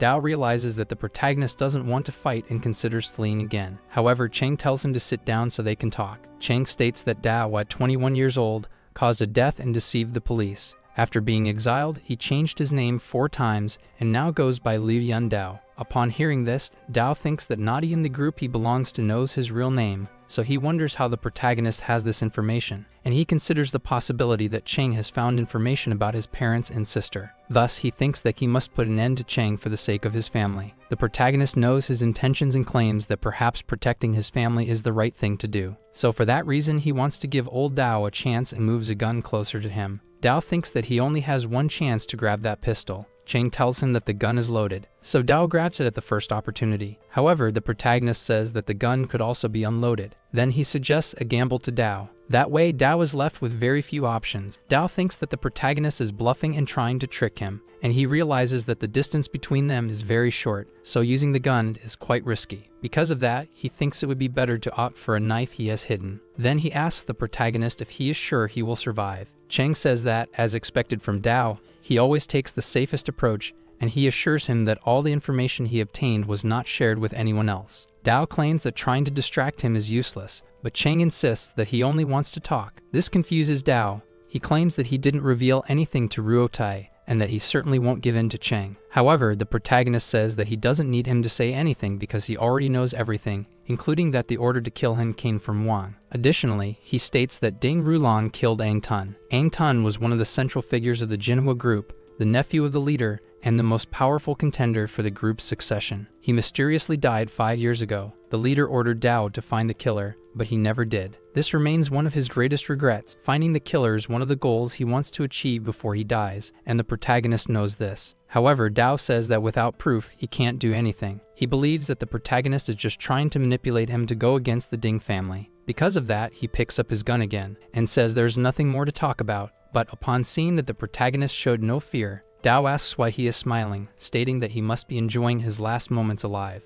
Then, before shooting, he takes something to muffle the sound, and fires the shot. However, the bullet doesn't hit the protagonist. Dao only fired to scare him, but he realizes that it didn't work. He sees that Chang didn't show the slightest bit of fear, nor did he hesitate, making it the first time he has ever encountered someone like this in his entire career. Because of this, he agrees to listen to what the protagonist has to say. Chang says that he will provide the proof he needs. Dao asks if he really has proof. Chang says he does, and tells him that if he wants to know the truth, he must tell a lie because whenever he lies to someone, they will tell the truth. This leaves Dao a little confused, but the protagonist knows exactly what he is doing. He tells Dao to call Jiang Chuan and say that he escaped, that he tried to kidnap Li Rubing but failed, though he ended up hurting her. So Dao made the call and repeated what they had planned. Jiang Chuan gets angry and says that he warned him not to hurt the girl. Dao expresses regret for it, but he claims he did just as planned, just like when Ang Tun was killed, saying that he never told anyone about it to preserve their friendship. Upon hearing this, Jiang Chuan asks how Dao knew about that. Without realizing it, Jiang Chuan says exactly what Dao needed to hear. Then he hands the phone over to the protagonist. Chang asks if Ding Rulong is in Nangwan, and if he returned to his hometown to meet with the patriarch. Jiang Chuan heard that Ding had urgent business to handle in his hometown and concludes that it must be because Li Rubing was hurt. Soon he realizes that this violates the family treaty and knows that he will be held accountable for it, and when Ding returns, he will be a dead man. Chang hangs up the phone because he already got what he wanted. He has now planted confusion in Jiang Chuan's mind, and he asserts that Jiang Chuan will not report the Ding family because he is too afraid. No matter how loyal he is, it is now useless. After all, Jiang Chuan has a wife and children and doesn't want to die, plus he has a lot of money stored abroad. He will try to escape the country, so Chang tells Dao to send his people after him and capture him while he is vulnerable. Dao says that these people killed Ang Tun, but he no longer wants to work for Ding Rulong. However, he agrees to help capture Jiang Chuan for Chang, until he hears people approaching outside the house and wonders if Chang still plans to do something to him. Chang clarifies everything to Dao and tells him to go ahead and instruct his men on how to act, because he doesn't want a big commotion in this house that would draw attention. With that, Dao gives an address and orders his subordinates. He also tells them not to ask questions and just follow the plan. Chang knows that Dao is only helping because he wants to know why Ding Rulong killed Ang Tun, so he decides to tell them. 5 years ago, Ang Tun brought foreigners to China to discuss business. He wanted to help Ding with smuggling, opening the Ding family's channels to further improve Jinhua Group's position, but Ding Rulong wasn't interested. Because of that, he refused the deal. Ang Tun, not understanding Rulong, felt humiliated and threatened him. As a result, Ang Tun disappeared that same night. Chang says that Dao's regret must have faded by now, and he will give him another gift. So the protagonist makes a phone call and says that old Dao is with him and demands 100 million as ransom. Dao doesn't quite understand the purpose of this. On the other side, Dao's boss asks who is calling, and the protagonist asks if he hasn't recognized his voice. Dao's boss recognizes the protagonist and asks if his subordinate is still alive. He says yes, but mentions that Dao tried to kill him, and now he wants ransom money to release him. After thinking for a moment, the boss says he can only pay 5 million for Dao and asks the protagonist to meet him at the border to exchange the hostage for the money. Chang says that a leader will always be a leader, even if their decision-making process differs. He acknowledges that the boss handled Dao's situation well, but then he asks if he wants to know what happened to Ang Tun. After a while, Chang recounts the entire story again. After that, he asks if Dao's boss agrees with his subordinate helping Ding Rulong to kill Wang Ruida. The boss is surprised by how much information the protagonist has, and Chang says he holds a grudge against Ding Rulong, so he will make sure the Wang family learns about Wang Ruida's case. Dao realizes from his leader's tone that he wants to start a war. The boss feels threatened, but the protagonist says he is not trying to intimidate him. Then he asks if Chang wants help attacking the Ding family. He replies no and says he is merely stating the reality of the situation. The Wang family will not let this slide, and the Li family will distance themselves from them. He also says that instead of the 100 million, he wants Dao to stay in the city and work for him. If he agrees, Chang will handle Wang's death and ensure it doesn't fall back on the boss. The boss says that if the protagonist is telling the truth, he agrees with the plan. Then Chang hands the phone to Dao, and Dao says he has been listening to the conversation. The two of them go over some details, and the protagonist just observes. Dao says that 6 of them fought against Chang and lost. Now he wants a different kind of life because he is tired of the way he has been living. His boss agrees and hangs up the phone. The protagonist congratulates him on his freedom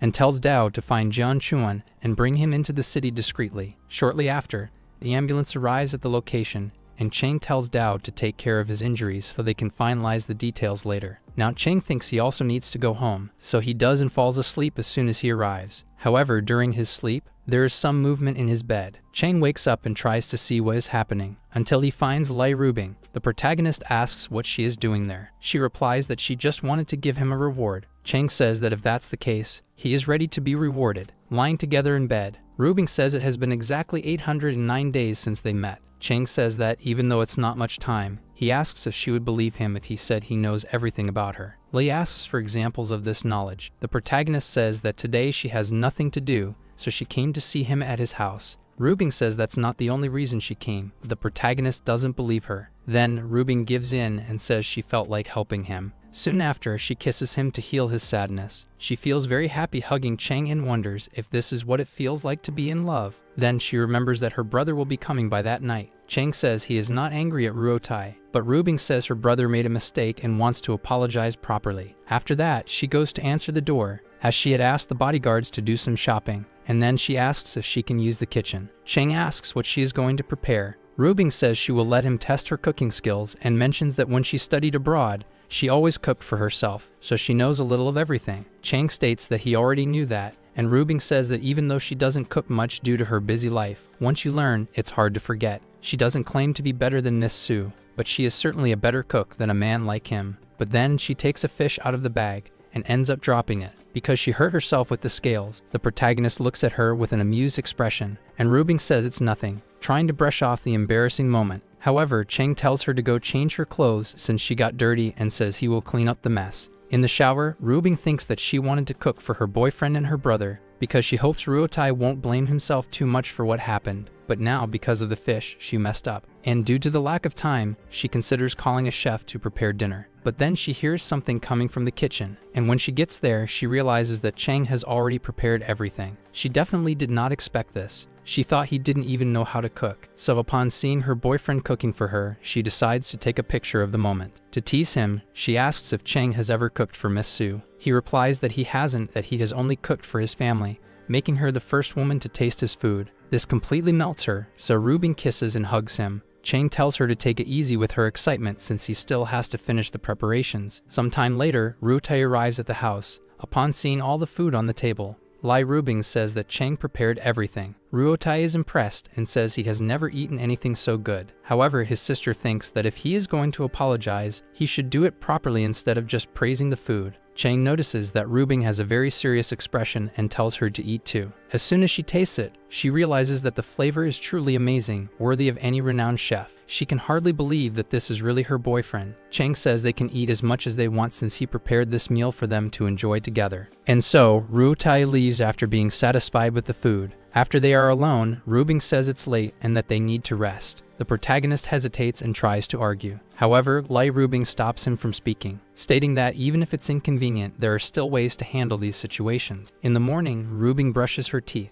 and the protagonist comments that she is very attentive to oral health, and asks if she isn't afraid of damaging her teeth. Lai Rubing doesn't fall for his joke. Then Chang says he made coffee and asks if she wants some. Rubing replies that she doesn't because she has a meeting to attend. Chang says he also has matters to take care of, and Rubing asks if he is going to see Wu Yurong. The protagonist says no. Soon she gives him a goodbye kiss and tells Chang to be careful. After a while, she arrives at her company and gets ready for the meeting. In the meantime, she receives a call from Miss Su, asking where the protagonist is, as Su says he is not in the city and didn't say where he was going. Lai Rubing says she will ask him, but for now advises her to let it go. Then she calls the protagonist, asking about his whereabouts. He says he is taking care of something. However, Rubing hears a woman's voice she doesn't recognize and mentions that Miss Sue is worried. Regardless, she tells Chang to handle his business and says she won't bother him anymore. During the meeting, a man tells the protagonist that they haven't even spoken properly, yet he has already received 2 calls, but Chang says to just ignore it. Mao Rusong tells the protagonist to get straight to the point, and his wife claims that he is being made a fool of. Then his guest receives another call. Not even a minute passes and it happens again. Rusong gets irritated and asks if the protagonist is playing games with him. He points a gun, telling the protagonist to either hang up or throw the phone away. But when he least expected it, Chang grabbed his gun and pointed it at him. His wife is startled, and he is in shock at what just happened. After that, his guards appear. Once again, Chang's phone rings, and Rusong suggests that he answer it, hoping it will serve as a distraction. With the gun still pointed at them, Chang picks up the call and speaks to Wu Yurong, saying he is busy at the moment. She says that Chang didn't call her back, so she missed him and even dreamed about him last night. Then she asks if he wants to go out for lunch or if he has a commitment with Miss Lai. Chang says he is out of town and will be back in 2 days, telling her he will call her back at night. At that moment, one of the guards grabs a knife and tries to take advantage of the situation, but the protagonist quickly notices and fires a shot in his direction, hitting the knife and knocking it out of his hand. Due to the precision of the shot,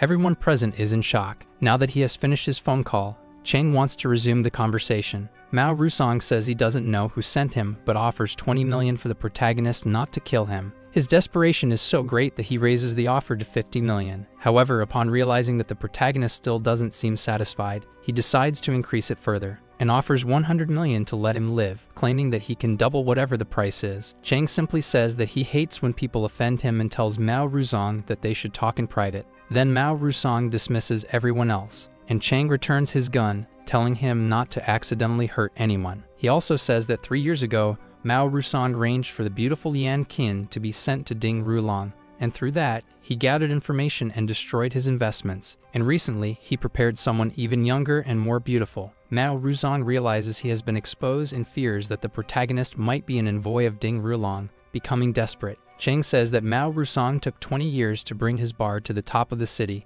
and that he earns a high income from it. Not to mention that he also has other businesses under his command that are very valuable. Mao Rusong thinks that the protagonist doesn't seem like a hitman sent by Ding Rulong, and the fact that he has investigated his life makes him nervous. But Chang tells him not to be afraid and states that he knows Mao Rusong only betrayed Ding because he was forced to, as it was a request from the Gu family. Rusong wonders what the protagonist intends to do with this information. He is talking about the matter from his own perspective, so Mao Rusong doesn't understand his true intentions. The protagonist says that he handled the Ding Rulong situation well. Rusong asks if he holds any grudge against Ding Rulong. Chang replies that he does. Then Mao Rusong says he could have said that earlier because he was scared, but now he feels more at ease since they are on the same side. Next, the protagonist says he heard that Mao Rusong has always looked after He Shiken. Just hearing her name, Mao Rusong remembers the first time he saw her and wished he could have the beautiful woman for himself, but the unique aura around her made him think she was too dangerous. So he investigated her thoroughly. After secretly observing her, he realized that her lonely eyes were real. Rusong almost couldn't resist helping her. However, he was aware of how dangerous that would be, so he held back, and he prevented other men from getting close to her because he didn't want anyone else to have what he deeply desired. On the other hand, he was also doing Ding Rulong a favor. Then Mao Rusong wonders why the protagonist mentioned this woman's name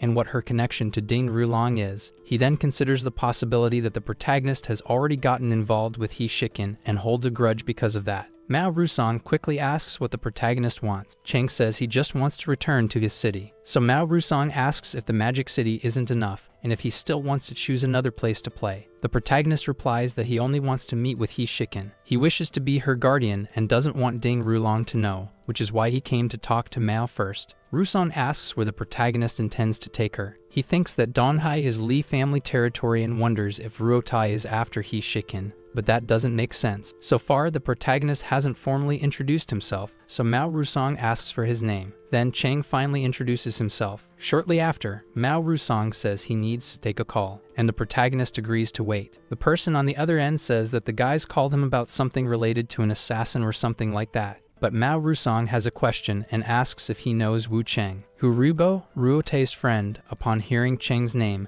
asks why Mao Rusong is mentioning him. Rusong says that a man named Wu Cheng is standing right in front of him now. Then Rubo tells him to wait because he'll be there soon with his people. Cheng asks if Gu Rubo is coming. Rusong asks if they know each other. The protagonist says no, but he knows a few things about him and thinks it's better to continue talking about Miss He. Cheng gathers the details he wanted. Then he calls Lai Rotai. His brother-in-law asks if he is in the Magic City. The protagonist confirms, and Rotai says that Gu Rubo is his friend, and that if he does anything wrong, he will take responsibility. But Cheng says that he is not in the Magic City because of that, and that he won't cause any trouble. Then he says that Gu Rubo has arrived, and that he will continue the conversation later. When Cheng sees Gu Rubo, he hands in his phone. Ruotai tells his friend to be polite to his brother-in-law. Gu Rubo asks what he's talking about, and Ruotai simply advises him to be respectful to his brother-in-law. With that, Gu Rubo gets the feeling that Ruotai is afraid of Wu Cheng, and he wonders why. Gu Rubo received a warning never to go against Cheng. Soon, he begins to wonder why. Ruotai explains that the incident caused by the Wei family was resolved by his brother-in-law,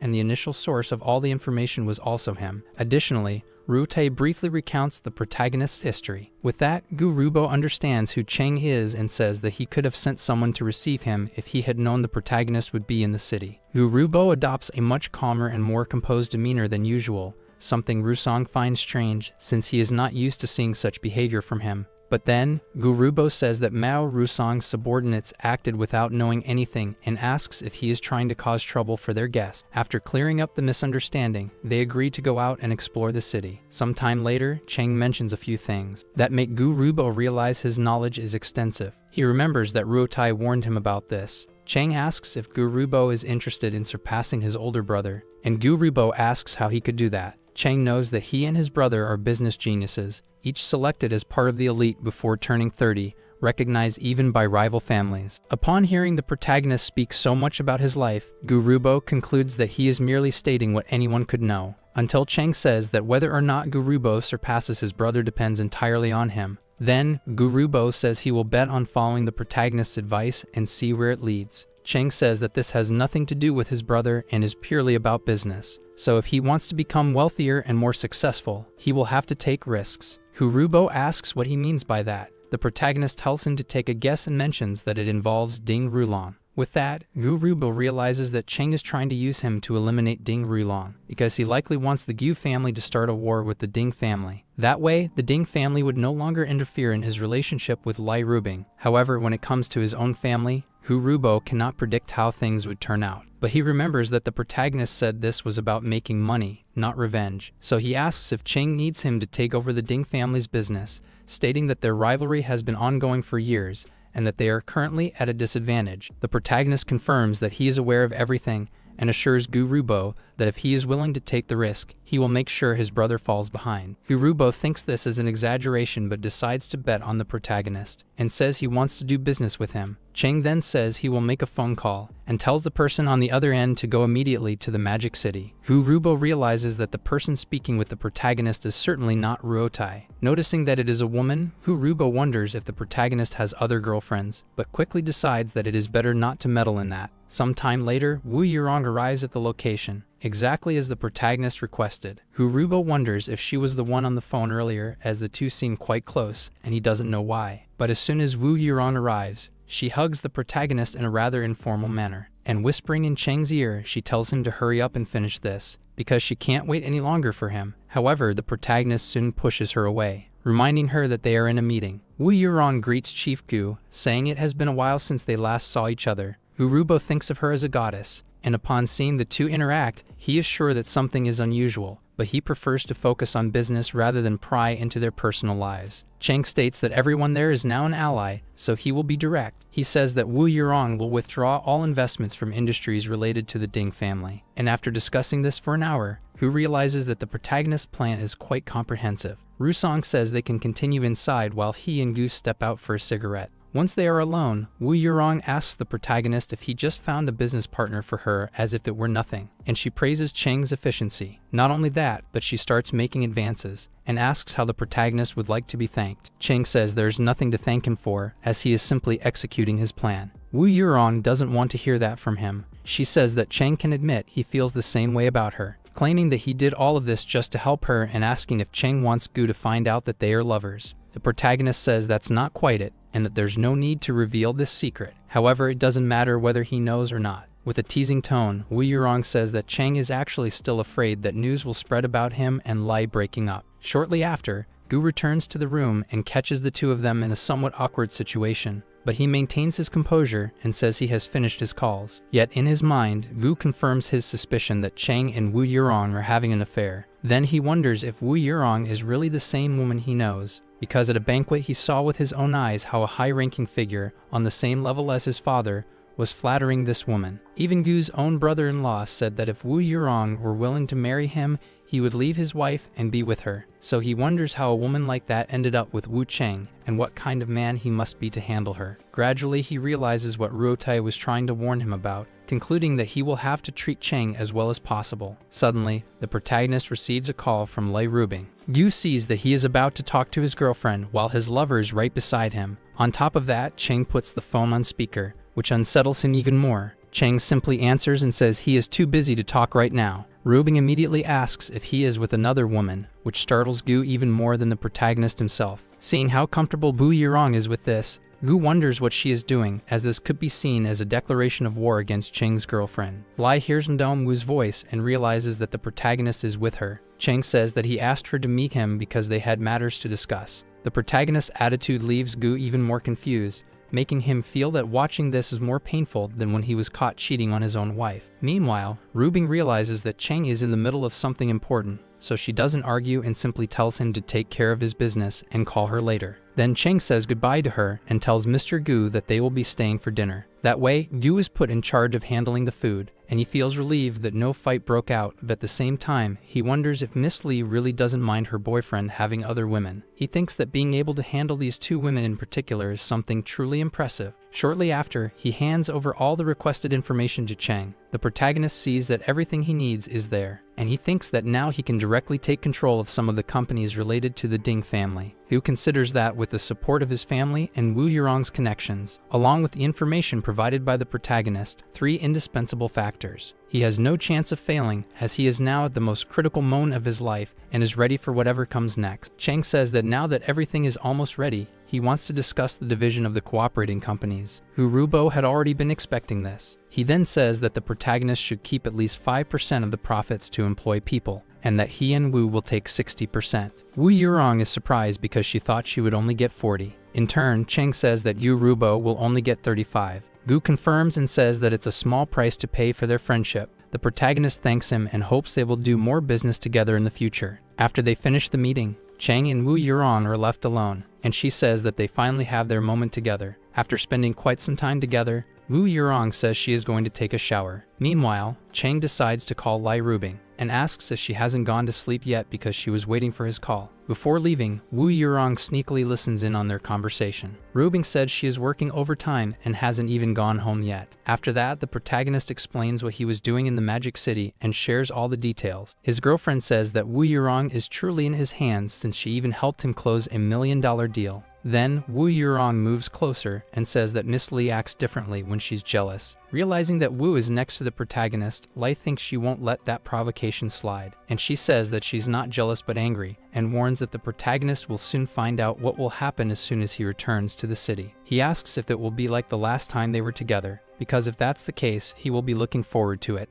Lai Rubing says she's not joking and mentions that Ding Rulong called her recently, saying he is on his way to Donghai to apologize in person. The protagonist asks if she knows when. Lai says she doesn't, but Cheng says he will be back in 2 days. This makes Rubing feel more secure, and now she returns to her work. Wu Yurong heard the entire conversation and asks what the protagonist is going to do about it. Cheng simply says he will do something fun. She asks if it will be as fun as what Rubing promised to do with him when she returns to the city. The protagonist decides to play along and says yes. Wu Yurong then says that she also wants something very interesting from him. However, Cheng says that if she really wants that, she will have to prepare herself mentally, something that for Wu Yurong is not a problem. The next day, Cheng wakes up with a note beside him. Wu Yurong says she left first but wants to meet him again soon to have more incredible moments like this. Cheng is looking forward to it, but now he knows he needs to find He Shiken, so he arranges a meeting with her at Century Garden Community, near New Century Park. As soon as the protagonist steps out of the car, he comes across a girl and recognizes her as Stingson, so he tries to talk to her, but the girl doesn't know him and ignores him. Nearby, she hears her mother calling and asks the protagonist to be quiet. She hides and asks for his help. Her mother approaches and asks the protagonist if he has seen her 14-year-old daughter, who ran off a moment ago. Chang simply signals, pointing to where the girl is hiding. Then her mother finds her and gets irritated that she was hiding. She quickly thanks the protagonist for his help. He says it's no problem and asks if they are arguing because of drawing. Shikin replies that they are, but in her mind she wonders who he is, because he seems to know her daughter and even knows about the drawings. Chang then says that she sent him some sketches of her daughter, which is why he knows about it. That's when she finally realizes who Chang is, so they formally introduce themselves, and Shikin says the girl is her daughter, the one she mentioned, Xingxin. And she tells the girl that this is the teacher they talked about. Xingxin thinks that their fight was precisely because of this teacher, and now there's no escape. Shikin says her daughter is embarrassing her, but invites Chang inside to talk. Once inside the house, she says she's almost done cooking and invites him to stay and eat after their conversation. Chang accepts, and she tells him to make himself comfortable while he waits. Then the protagonist goes to the girl's drawing studio. Xingxin follows him inside. Soon she asks what her teacher is doing and tries to set up a scene, pretending that he is hitting her. The protagonist just laughs at the situation, and the girl asks why he finds it funny. She realizes that her act didn't work, because instead of being scared and running away, her teacher just laughed in her face. But she doesn't give up and thinks she will have to use her foolproof technique. So once again, she pretends to be assaulted. However, once again, the protagonist laughs at her performance. Xingxin then asks if he isn't even a little afraid. Chang asks what he should be afraid of, so the girl thinks he is really strange and says she will call her mother. With that, Chang asks if her mother would believe her. Since it's the first time they are meeting, why would he hurt her right after entering her house? Xingxin replies that he would hit her because she didn't respect him, and claims that all the boys in her class admire her beauty, and she can tell what they are thinking just by looking at their faces. So since her teacher is also a man, he wouldn't be any different from them, claiming that when it comes to this kind of thing,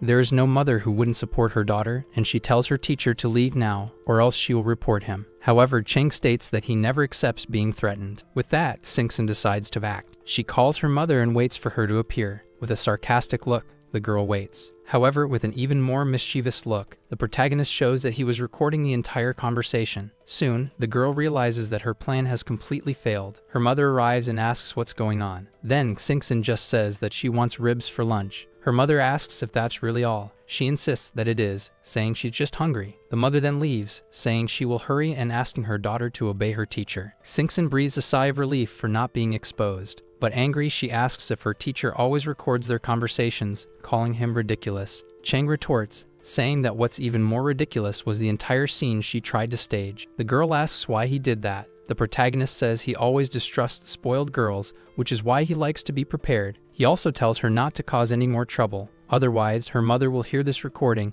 and upon learning what her daughter is capable of, she will be much stricter in raising her. Xingxin realizes that because of this recording, she will have to do everything he says and feels trapped. She quickly thinks that she must get her hands on that recording no matter what. Then she says she agrees to obey and won't do anything wrong anymore. After that, she says she needs to go to the bathroom. There she calls her sister Shanshan and says that an adult bullied her. Shanshan asks who did it, claiming that she will gather as many people as possible to help her get rid of this person. Soon, Xingxin thinks she will have her revenge against her teacher, wondering how long he will keep that calm expression and smile. However, as she leaves the bathroom, she runs into her mother. Shikin reminds her that she was warned to obey her teacher and asks why she is hiding from her lessons again. Xingxin claims that she went to the bathroom because she genuinely needed to, but her mother doesn't believe her and says that lunch is almost ready, so she must learn something before then. So the girl returns, saying she is ready to start her lesson. While Chang teaches her a few things, all she can think about is pretending to be an obedient student, but catching him off guard at the right moment. Half an hour later, they sit down for lunch. Xingxin says she wants to learn how to draw nature, and asks if she can go outside with her teacher. Shikin asks if the protagonist agrees, and he responds that he does. That is exactly what the girl wanted to hear. After lunch, they leave the house, and the protagonist asks the girl if the real reason they are there is to draw. The entire gang is already waiting for them. The girl steps away from the protagonist and greets her friends, referring to them as brothers. She asks why Qi brought so many people, saying that wasn't necessary, but Qi says that no one dares to mess with his protege, and he asks the protagonist who he thinks he is to have done that. The protagonist says nothing and simply stares at them, until Xingxin asks why they are still hesitating. Qi first wants to know what she would like them to do with this guy. The girl doesn't really know what to say, But from a distance, someone who is following the protagonist notices that he might be in trouble and needs to alert his boss. Meanwhile, Ki says that Singson is too kind, which is why people bully her, but now he promises to help her fight back. He then demands that the protagonist get on his knees and beg for forgiveness. But instead, Chang asks Mao Qi if his family knows just how amazing he is outside the house. Mao Qi asks if he really dares to act arrogant even after knowing who he is. Chang states that this won't be an easy fight, and asks if he is ready to take a beating from someone who stands up to bullies. This makes Kai even more irritated. He asks if the protagonist really thinks he can take them all on alone and still win. He claims he has never seen anyone so audacious in his entire life. But before he can act, he receives a call from his father. He says that the protagonist is lucky and that he will wait a little longer. However, upon answering, Ki gets a scolding from his father, who tells him that he is dragging him into trouble and that, because of this, he will break his legs later. Kai asks what his father is talking about. The old man says he is referring to the fact that he is trying to go against Wu Chang. Kai says he hasn't done anything yet. His father is relieved and says that Uncle Gu considers Chang more important than his own father. Then he asks if the protagonist is still nearby. His son says yes, so the old man tells him to pass the phone to him. Kai does so, even though he doesn't quite understand why. Seeing Ki do this is quite strange, as his entire gang did not expect him to lower his guard so suddenly. Then the protagonist answers the phone. Mr. Mao says that this was all a misunderstanding and apologizes on behalf of his son, claiming that he simply didn't know who he was dealing with. Chang agrees, and Mao thanks him for it, stating that he will personally handle the situation once his son returns. The protagonist says he can simply let this go and continue handling his business. Then he hands the phone back to the young man, asking if he still wants to fight. Like a dog with its tail between its legs, Ki backs down, claiming he didn't know that he and his father knew each other and that this was all a misunderstanding. His entire gang doesn't understand why he backed down, but Ki says he will explain everything later. Even Singson is surprised because she really didn't expect this outcome. Then Ki tells his men to stop talking nonsense and to apologize to the protagonist. Even their own leader apologized, so they didn't have much choice. Soon, everyone apologizes to Wu Chang. He says they don't even seem like criminals, acting so politely, and lets them go. Kai, though reluctant, tells everyone to leave with him, and to leave Mr. Wu alone. With that, Singson thinks it's better to run away too since she didn't expect things to turn out this way. However, the protagonist doesn't let her escape. The girl is cornered, saying it was all a misunderstanding, and promises that if he doesn't tell her mother,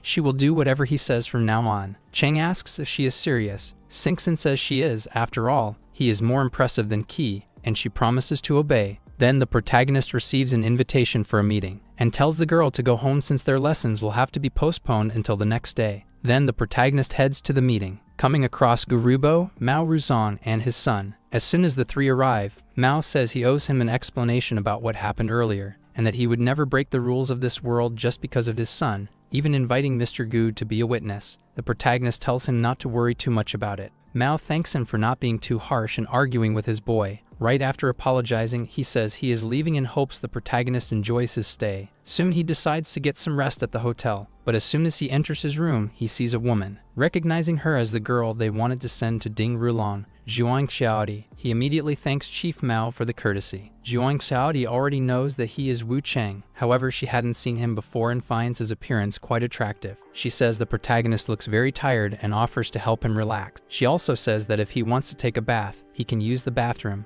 Already in the jacuzzi, Zhuang Xiaodi asks if the water temperature is comfortable. Chang replies that it is. She offers to join him and wash his back. Chang says he knows who she is. Not only that, but he states that he knows exactly how she felt when she saw him enter. Chang says she must be happy, since he's not the overweight old man she had imagined. He also says that he knows she has never dated or studied because she spent all her time working, and he knows she has never had any experiences with men. Her parents had more than 5 million in debt. Every time the collectors showed up, they were on the verge of madness, so Zhuang Xiaodi had to work every day in 3 different jobs, never getting the chance to attend school. And when she managed to save 300,000 over the years, her parents went to the loan sharks and borrowed even more money. However, the interest kept piling up, and no matter how much she worked, it seemed impossible to pay off the debt, despite all her sweat and tears, until she was approached by Mao, who offered to settle her debt in exchange for a favor. She agreed to anything as long as her debt was cleared. She was really expecting the worst but felt relieved to see that the man she had to serve was not an old creep, and knowing that he understands her situation only motivates her to do her best to please him, even if she has no experience in this. Chang was just teasing her and didn't expect Zhuang Xiaodi to take it so seriously. Either way, he tells her she can do whatever she wants. Before starting, she turns off the lights and moves closer to the protagonist, making him think that Zhuang Xiaodi is really good at this. The next day, he wakes up and gets ready to leave. Zhuang Xiaodi asks if he is already heading out. Cheng asks if she isn't feeling tired from the previous night. He also tells her to rest because he will return as soon as he finishes handling something. This surprises her since Zhuang Xiaodi didn't expect him to be so kind. After that, he goes to meet He Shiken, who asks why he didn't come to her house to continue her daughter's lessons. She says that if the problem is the distance, she can rent a house in Donghai during the summer break, and he can spend time teaching her daughter. Now that he is alone with her, the protagonist asks if He Shiken isn't afraid that Ding Rulan will find out that she left Shanghai with her daughter without permission. Immediately, He Shiken thinks that for years no one knew what she had been through, nor did they have any idea about her relationship with Rulan, but Cheng appeared for her. Online, she searched for several teachers, but it was Wu Cheng who insisted on being hired. She quickly concludes that he knows her secrets and fears being manipulated, something that scares her. However, Cheng tells her not to worry because Ding Rulan doesn't care much about these things. As long as she doesn't take her daughter, she can go wherever she wants. He Shiken asks if he is trying to be alone with her. Cheng says no, and that he just wants to talk about Don Yuanteo. At that moment, Shiken realizes that he even knows about the turning point in her life. Noticing her discomfort, the protagonist suggests discussing things elsewhere. On the way, she realizes that he is taking her to a hotel and wonders if he really just wants to talk. At the reception, the protagonist asks if an executive suite is available. The receptionist says yes and just requests their identification for the check-in process. After that, he rents the room and heads toward the elevator. He Shiken asks why he chose this place. Cheng replies that the privacy here is the best and no one will interrupt them. Immediately, she concludes that the protagonist has ulterior motives and says she thought he was a decent person. However, Cheng holds her by the waist and says they will talk properly once they enter the room. After entering, the protagonist tells He Shiken not to just stand there watching. He says she can make herself comfortable and asks why she looks so uneasy. He Shiken says she thought Cheng was more of a gentleman, but now she believes he is no different from the other men she has met, judging by his current behavior. But the protagonist says she is mistaken and claims that she owes him an apology. She doesn't quite understand what he means, and she says that if sleeping with her is what he wants, she will grant his wish, but she states that she will never see him again. Once it's over, Cheng must not look for her. In response, the protagonist says that he didn't bring her here for that, and that she doesn't know him, much less his true intentions. He asks what her daughter would think if she saw her mother in this situation. He Shiken says that he brought her to a hotel room and even embraced her, so she couldn't have assumed otherwise. Cheng admits that he'd hugged her on purpose. He Shiken then says she was right and just wants to get it over with, but the protagonist claims he only did that because of Ding Rulan. Immediately, He Shiken feels trapped, thinking that Rulan might show up at any moment. However, the protagonist reassures her, saying that won't happen.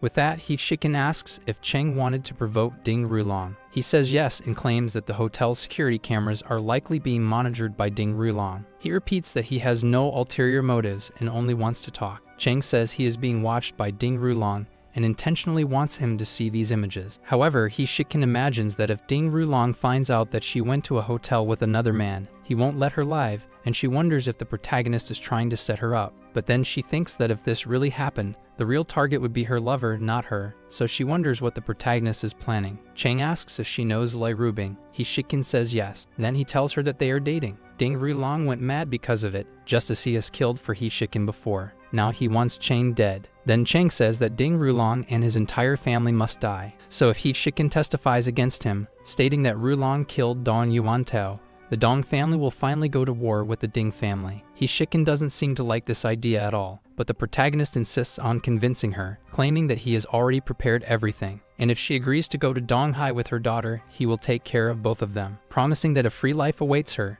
At that moment, He Shiken appears convinced, stating that she will do everything she can to help take down Ding Rulan. However, she asks why he is faking a scene, thinking it would be better to actually betray Rulan rather than just pretending. She is determined to make Rulan suffer a real betrayal and tries to persuade the protagonist. But Cheng says there's no need since their goals align. Her cooperation alone is enough, and he wonders how Xingxin would react if she knew he killed her father. He Shiken says she cannot let her daughter find out. Cheng then tells her that after they testify, both of them will have to leave the country and only return once everything is settled. Moreover, during their stay in Donghai, he can continue teaching the girl how to draw, as he genuinely believes in her talent. With that, He Shikin says Chang doesn't need to say anything else, and agrees to help him, but on one condition. She truly wants to betray Ding Rulong. The protagonist tries to convince her otherwise, arguing that it would complicate things as they need thorough planning to execute their strategy and cannot afford any distractions. However, there was no way to change her mind, and after 2 hours, the protagonist says they need to leave. He Shikin observes him through the mirror and finds him more attractive each time. Once outside, Chang says he has other matters to handle, and asks He Shikin to pack her things with her daughter to travel to Donghai. Back at Mao Rusong's hotel, he heard that the protagonist is returning to Donghai and hopes he will accept a gesture of goodwill, requiring only a signature. Chang sees that Mao wants to transfer 45% of his shares and asks if he is sure about this. Mao says yes, as he is doing it in exchange for his friendship. The protagonist says that they are already friends and that, due to the war with Rulong, it is difficult to keep company shares in his own name. Mao acknowledges that Chang really thinks of everything and asks if he wants to choose a representative. Chang replies that it would be rude to refuse such a gesture, so he says he wants Zhuang Xiaodi as his representative. She herself can't believe he just said that. She thinks that her family's debt isn't that high and that, besides paying it off, she would still be left with a good amount of money, wondering if this is some kind of trap. However, Mao tells her not to overthink it and that Chang himself will sign the agreement. He only asked her to be his representative, and there's nothing wrong with that. Zhuang Xiaodi asks if that's true. The protagonist confirms that it is and assures her that he has no issues with the contract. With that, she agrees to sign. Soon, Mao thinks that by doing this, he, like Gu, will prove himself worthy of Chang's trust. After that, Zhuang Xiaodi says she will put in even more effort from now on. Chang acknowledges this and tells her to go shopping, letting her know that he will call her later. As soon as he leaves the place, he encounters a car and someone asks him to get in. Chang sees his father-in-law and is surprised to find him in the Magic City. Mr. Lai says that words are useless to convince him and informs him that Ding Rulong is heading to Donghai, asking what Chang plans to do about it. Chang asks what his father-in-law wants him to do. Mr. Lai states that he is aware Rulong recently attacked and nearly harmed his daughter, but he insists that now is not the right time for him to die, at least not in Donghai. But the protagonist says that if Rulong dares to get too close, he cannot guarantee that nothing will happen to him. With that, Mr. Lai notices the murderous intent in the protagonist's eyes, and says that as long as it is done cleanly and Rulong does not die in Donghai, he will not interfere. With that settled, Chang says he has other matters to attend to, and bids farewell to his father-in-law. After that, he meets up with Zhuang Xiaodi again, and in the middle of it, decides to call his girlfriend. Rubing asks when the protagonist will return to the city. He says tomorrow afternoon, but that he will also be bringing 3 people with him. His girlfriend asks who these people are, and he replies that she will find out in person. Lai Rubing asks if all 3 are women. Chang says yes. She immediately gets furious with him, saying that he has only been in the Magic City for 3 days, and asks how he already managed to convince 3 women to travel with him. Chang says that Rubing doesn't seem like herself, reacting this way. She says that Chang could at least try not to be so indulgent, and asks what would happen to her reputation if people found out about this. The protagonist responds that he will accept any punishment from her when he gets home, so there is no reason to be jealous. With that, Rubing agrees and tells him to remember who suggested this. As soon as he hangs up, Zhuang Xiaodi asks if the protagonist was talking to his girlfriend. He says it was his fiancée. Then Zhuang Xiaodi comments that she sounded angry, and because of that, she got a little scared. However, the protagonist tells her not to be afraid because nothing bad will happen. The next day, he arrives home accompanied. Lai Rubing, who was waiting for him, tells Chang to introduce them. Then he tells the women that Lai Rubing is his fiancée. Next, he introduces Zhuang Xiaodi. Rubing notices the nervousness of this girl and is surprised that she hasn't run away yet. After that, Chang introduces his drawing student, He Xingxin,